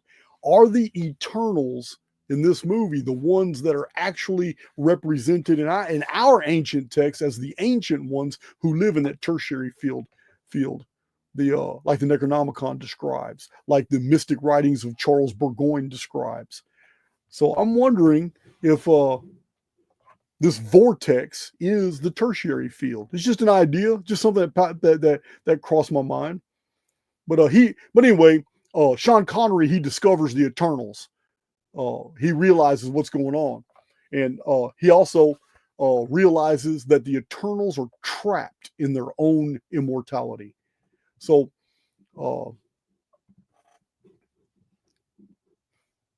such good costuming and scenes and I'm impressed by that type of stuff. Like this movie here. So what is some of the cheesy, you know, things in the background? Little things like the hairdo, light makeup, earrings. It's elegant. This girl here's got this cloth on her head, folded the way it's folded. It's all. They took a lot of time on their scenes. Probably a low budget film, but they took their damn time on trying to put these things together. It's very impressive. So the Eternals aren't like the Brutals. The Eternals cannot reproduce. They can't reproduce at all. And nor do they even experience genuine human emotions anymore. Some of the Eternals want to die, but they can't. They've already defeated death. They can't die. So others are just living a sterile existence. Anyway, when Zed enters the world of the immortals, it's a catalyst. It like wakes some of them up. It's like, oh, this is something new. This is something different. Here we have a brutal among us. This is the idea that's conveyed, and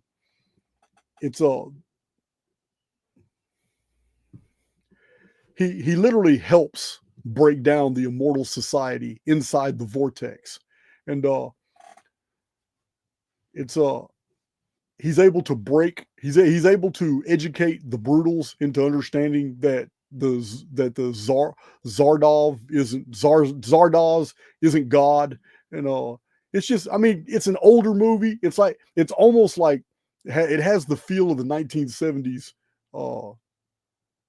I forgot the genre of movies that it used to be called, but these movies are before my time. I was just a baby. I was just a child. But they're my favorite movies, all from like 1966 to 1978, 1979. That whole era of movies, they have a certain style about them. I can't remember. It's just it's a lot of weird stuff, philosophical undertones. You'll catch them in the movie, but it could have had a better plot line, but still the concepts are very good, and it shows that a breakaway society can live among you and you would never know it. They can use technology and that would seem magical to you. And they could use a middleman phenomenon that would keep that would keep the actual population from even knowing that something even more sinister or something better is here. This is where I'm going with this. In this movie with Sean Connery, we have a breakaway society that has already achieved many of the things that the rest of the human collective wants to experience but hasn't. But they don't share any of that. And instead, they use their information to control the human populations. And the human populations never have direct contact with anybody inside the vortex because all contact is filtered through Zardoz. Zardoz is the medium by which all communication is done with. So the actual people, the brutals that are living in the world, only have as a frame of reference Zardoz. So it's another movie that epitomizes the situation of the control of information can be used to keep whole populations sequestered that have no idea at all that other humans are also in this construct. I'm convinced that these facilities already exist. Sean Connery, man. Not your best acting. Your James Bonds were the best, but this was okay. This was okay.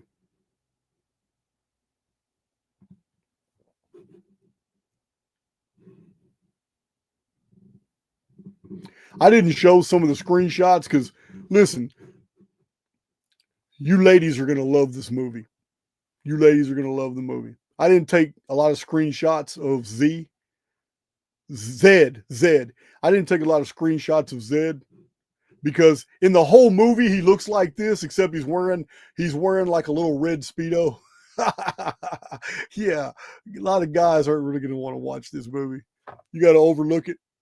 But in the early 70s, they were trying to advertise Sean Connery. Yeah. They did a real good job of advertising him. Yeah, man. So yeah, that's the whole that's the whole concept of the movie. He helps he helps the immortals basically break down the Eternals. They're called the Eternals, but they're immortal. He helps break down their society, and he basically just disrupts their world. And he does it in a Speedo, a little red loincloth.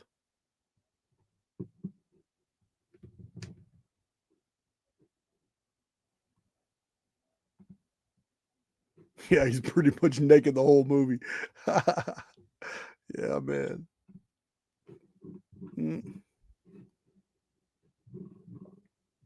Yeah, Zardoz okay. If you're a Sean Connery fan and all that. But the main movies are Boy and His Dog, Night of the Comet, Logan's Run. Those three movies, those are a must. You gotta watch them. So in Zardoz, you don't have much. He pretty much ruins the society of the Eternals. But other than that, there's not much to the movie. It's just another great example of what we have here with the controlled information in a breakaway society.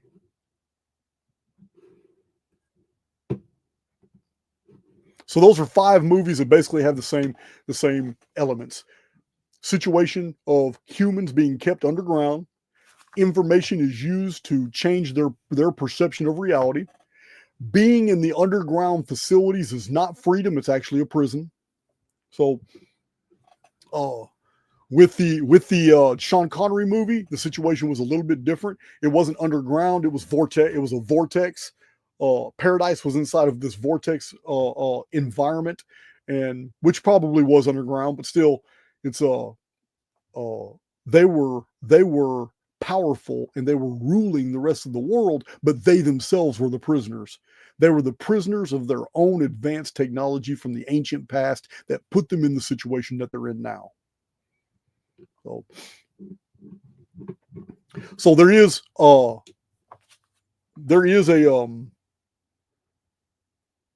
I forgot the name of that damn. Somebody just dropped it. Somebody dropped it in the comment section, so I looked it up, and they were right. There is a TV show, maybe on Hulu or on Netflix, called Paradise, which involves underground civilization as well. So This video is to provide an alternate view as to what could really be going on with these underground facilities. So I think some of them are for government, billionaires, wealthy, insiders. Some of these facilities are for that reason, to prepare for the Phoenix and the Nemesis X cataclysms, which are back to back. I have no doubt. But I think other facilities are going to become something else. These are the ones that you can buy your ticket into. Like in the movie, was it Armageddon? I forgot. People got tickets to get on an ark. Some people were selected for the ark. Other people bought tickets to the ark.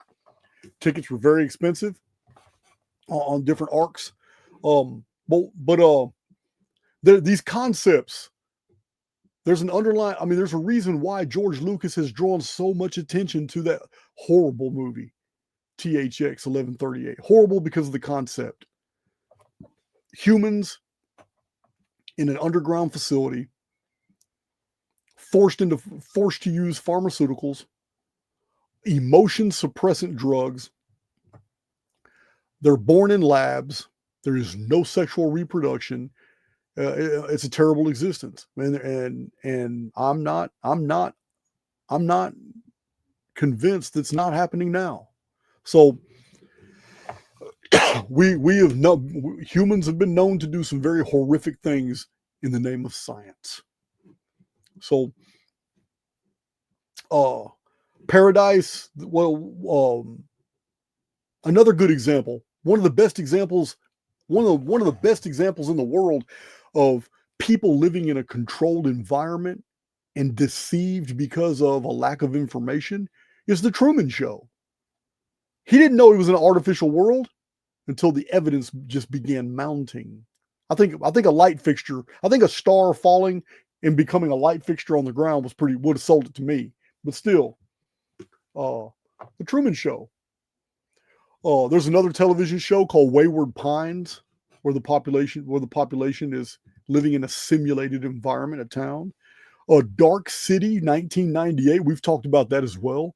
In Dark City, we have the entire human population is on a spacecraft that's just traveling, and the spacecraft itself is a dome emulating a city, and the city changes every night. And fundamental changes are made to human memory. Everything is reprogrammed on a daily basis. It's crazy. Dark City. So, yeah, those are just some examples if you're looking for something like that to watch. But I want to these facilities of going underground and all that. This isn't something that this isn't new to the Archaix paradigm. From the very first video 5.5 years ago, we talked about the elite building underground facilities, and we've shown a lot of evidence that the Anuna came from out of the deep. They came from out of the deep, but in other traditions, they came by an island by way of Dilmun.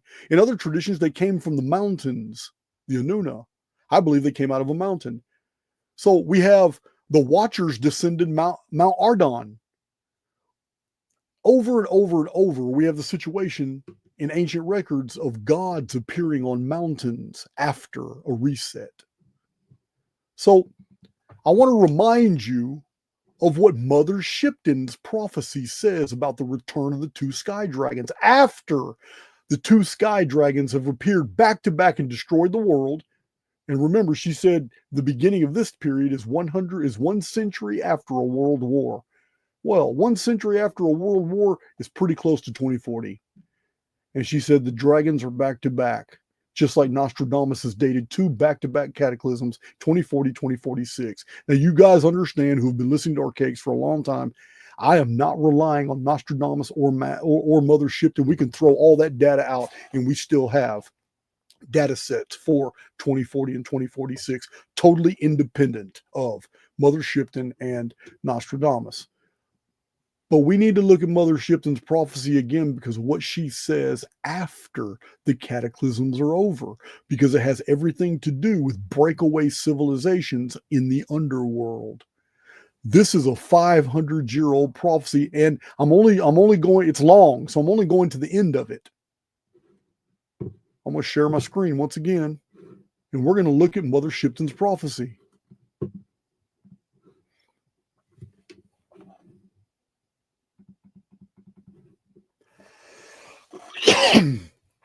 Okay, after the second sky dragon destroys the world, this is 2046, and in some far-off distant land, some men of such a tiny band will have to leave their solid mount and span the earth, those few to count.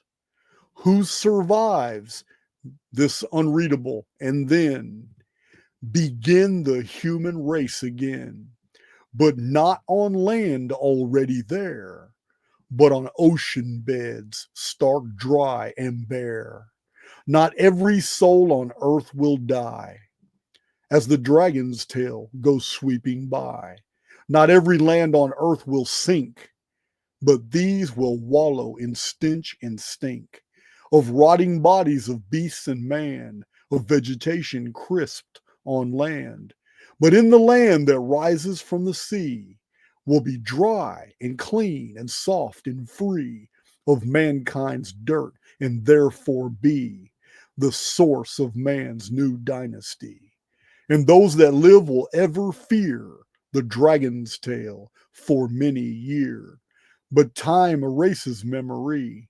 You think it strange, but it will be. And before the race is built anew, a silver serpent comes to view, and spew out men of like unknown, to mingle with the earth now grown, cold from its heat, and these men can enlighten the minds of future man, to intermingle and show them how to live and love and thus endow the children with the second sight, a natural thing, so that they might grow graceful, humble, and when they do, the golden age will start anew. The dragon's tail is but a sign for mankind's fall and man's decline. In this prophecy, we have two visitations. The first visitation is right here. And in some far-off distant land, this is after 2046, some men of such a tiny band will have to leave their solid mount and span the earth, those few to count. This is the first group. These are men coming out of a mountain to search for survivors after 2046. The next group is Nemesis X object, and the year is 2106. That is when the Nemesis X object begins to depart. Here it is right here. Where is the... Okay. And before the race is built anew, 2106 is a whole new calendar beginning. And before the race is built anew, a silver serpent comes to view and spew out men of like unknown to mingle with the earth now grown. This is 60 years after 2046. So we have two appearances of men. One is normal humans that no survivors are going to be surprised to see. This is the situation we're looking at. I'm going to show you on the screen right now what I personally envision. I paid somebody in Japan to do this art, and I've only showed it one time on my channel years ago. But I paid this lady, and she did a really good job. But this is art I had done from Japan to show exactly what in the Archaix research the Anuna would have looked like to the daughters of men. Genesis chapter 6, when the sons of God came into the daughters of men. This is the era of Enki, Enoch, the Anuna, when they first landed by way of Dilmun. This is the origin of the tale of the Watchers who brought technology and civilization. Here are the pictures I had made to describe the true history of the Anunnaki and the daughters of men. This would have been the daughters of men in the pre-flood world. This is just a close approximation of the daughters of men in the pre-flood world. When all of a sudden a ship landed on the shores from men who came out of a mountain who looked like this.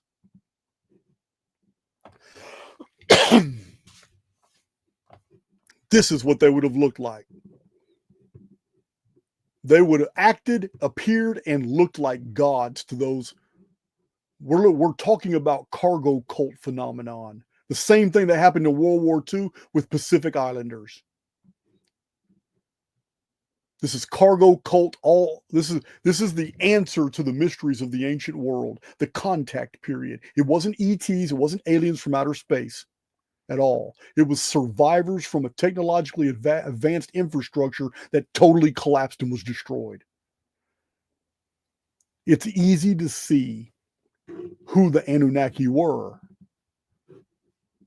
We are not only descended from the Anuna, we are not only of the blood of the Anuna, but in the near future, after 2106, we become the next version of Anunnaki who come back to the surface world and integrate with the daughters of men. This is Anuna right here.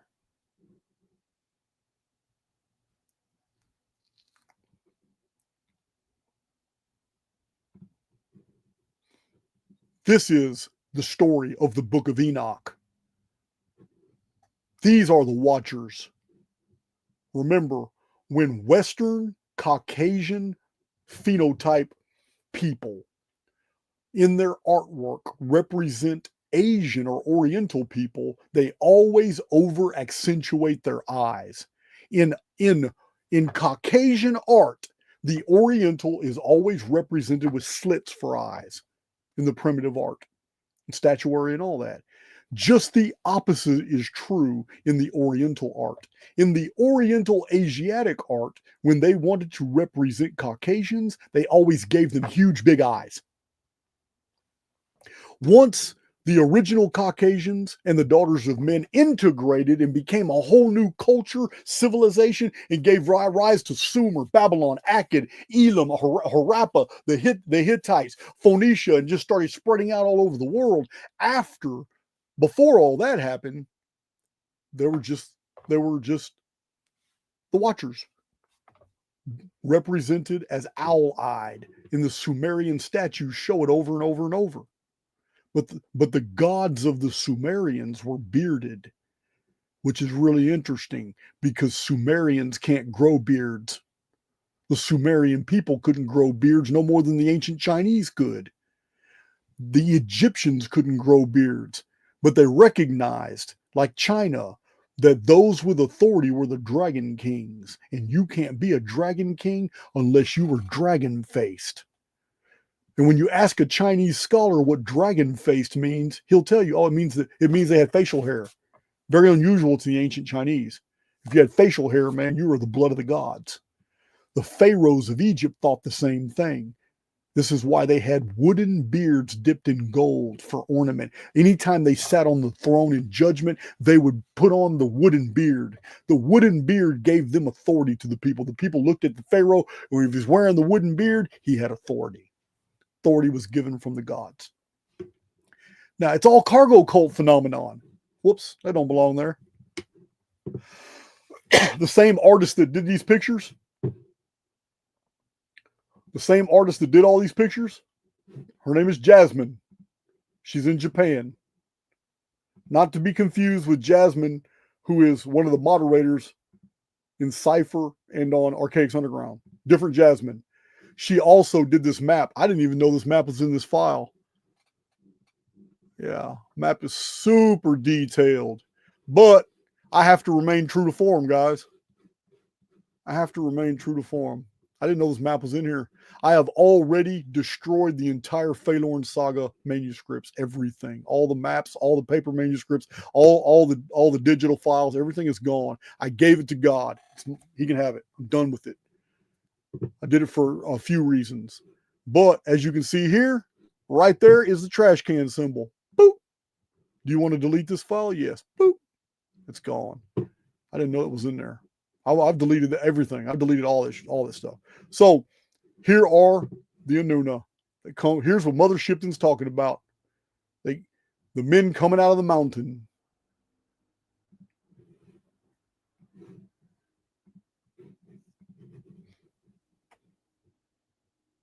Yeah, man. So let's see. It's 2 hours and 30 minutes. That's my presentation.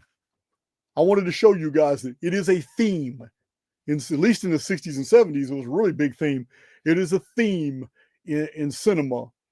George Lucas was big on it, but this theme is that underground facilities may not be what you think they are, and you may not want to go down to one because you are 100% under the power of somebody else. So if there comes a time when, like the United States, and maybe let's say 2036. In 2036, United States puts it out there. Hey, check this out. If you have these items in your possession, if you have this list right here, you can show up to any one of these military outposts, and we will escort you straight in, and you'll have a small flat in one of our facilities. And when you go down there, it's over with, man. All rights, privileges, and immunities are gone. You are subject to whatever they subject you to. You might win. You might go to a facility where you paid for a flat, and you're actually going to survive down there for a while or whatever. Who knows? You might go to a facility and find out that you've got the blood type they're looking for, and you might get sent on a transit through a tunnel at about 900 miles an hour on a bullet train, and a couple minutes later end up underneath San Francisco to a facility over there that's processing people like you, and you might end up the rest of your days hooked up to a machine that's doing nothing but extracting your plasma. I don't know. I don't mean to get grim and horrific, but I know this: I'm not going down there. I'm not. I'm going to rely on the immortal within come 2040. I'm going to ride it out. I'm going to watch the phoenix in the sky, and I'm going to be a chronicler for that event. Likewise, if I'm still alive 6.5 years later for the Nemesis X period, I'm going to chronicle that too. I'll be 73 years old if I'm alive. But I just wanted to bring these movies to your attention. Logan's Run is worth your time. Logan's Run, A Boy and His Dog, is worth your time. A Night of the Comet is worth your time. Zardoz is okay. It's okay. It's kind of cheesy, but it's THX 1138. You got to be really bored. Got to be really bored, guys.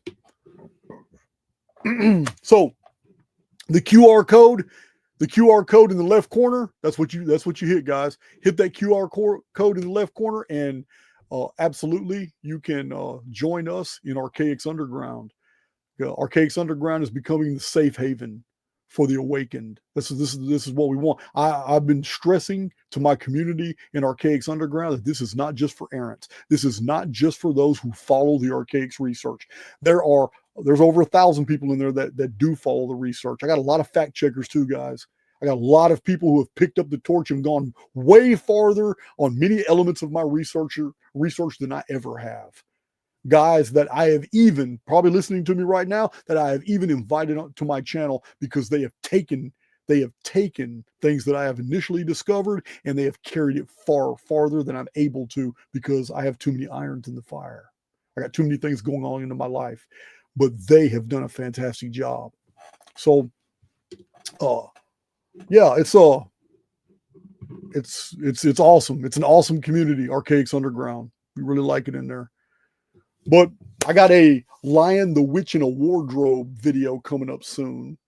I also have some awesome guests coming on. One of them I'm like really humbled by because he's a co-author of an epic book that just completely slaughters the uniformitarian models because of the findings in this book.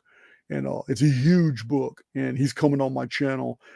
This guy here is I'm gonna let him talk. I'm a little odd to be talking to him, especially it's been almost 20 years since I read that book. Maybe 16, 17 years since I read that book. But I have it in my library now. Believe me, I'm gonna go through it again. But anyway, this was fun. But now I'm hungry, and it's almost 3 hours later. So I appreciate you guys joining me. And I've been shit posting on X. If you want some good laughs, I'm probably not done. And I'll probably get right back on there and do some more. But I love you guys. And I got this Jimmy Upsetty video that we're going to play right now as our outro. Let me get rid of this share. I'm going to stop that screen. Just something fun since we started with a fun intro. All right, guys. Peace out.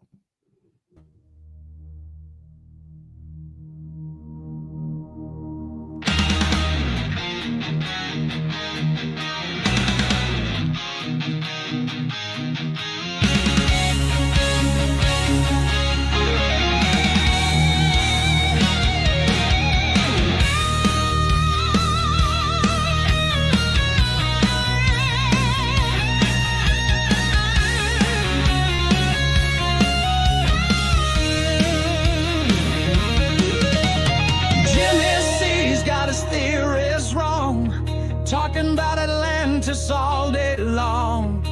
Parents roll their eyes and sigh. He sells a story, but they don't buy. Oh, Jimmy, see, what could it be? Atlantis ain't no mystery. Shilling on Rogan with a grin so wide, but the truth ain't on your side.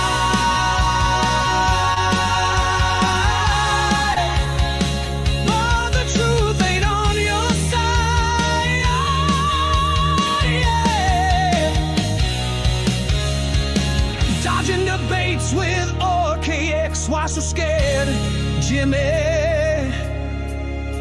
Immature acts poking at the ancient past. A message lost in the sands of time while you preach Atlantis rhymes. Maps and myths in his cluttered mind. Truth and fiction hard to find. He paints a world that ain't quite real. Errands laugh at his spinning wheel. Oh, he's got the charm, he's got the flair, but the facts, boy, they just ain't there. Spreading tales to the podcast crowd, living loud but a vapid cloud. Living loud but a vapid cloud.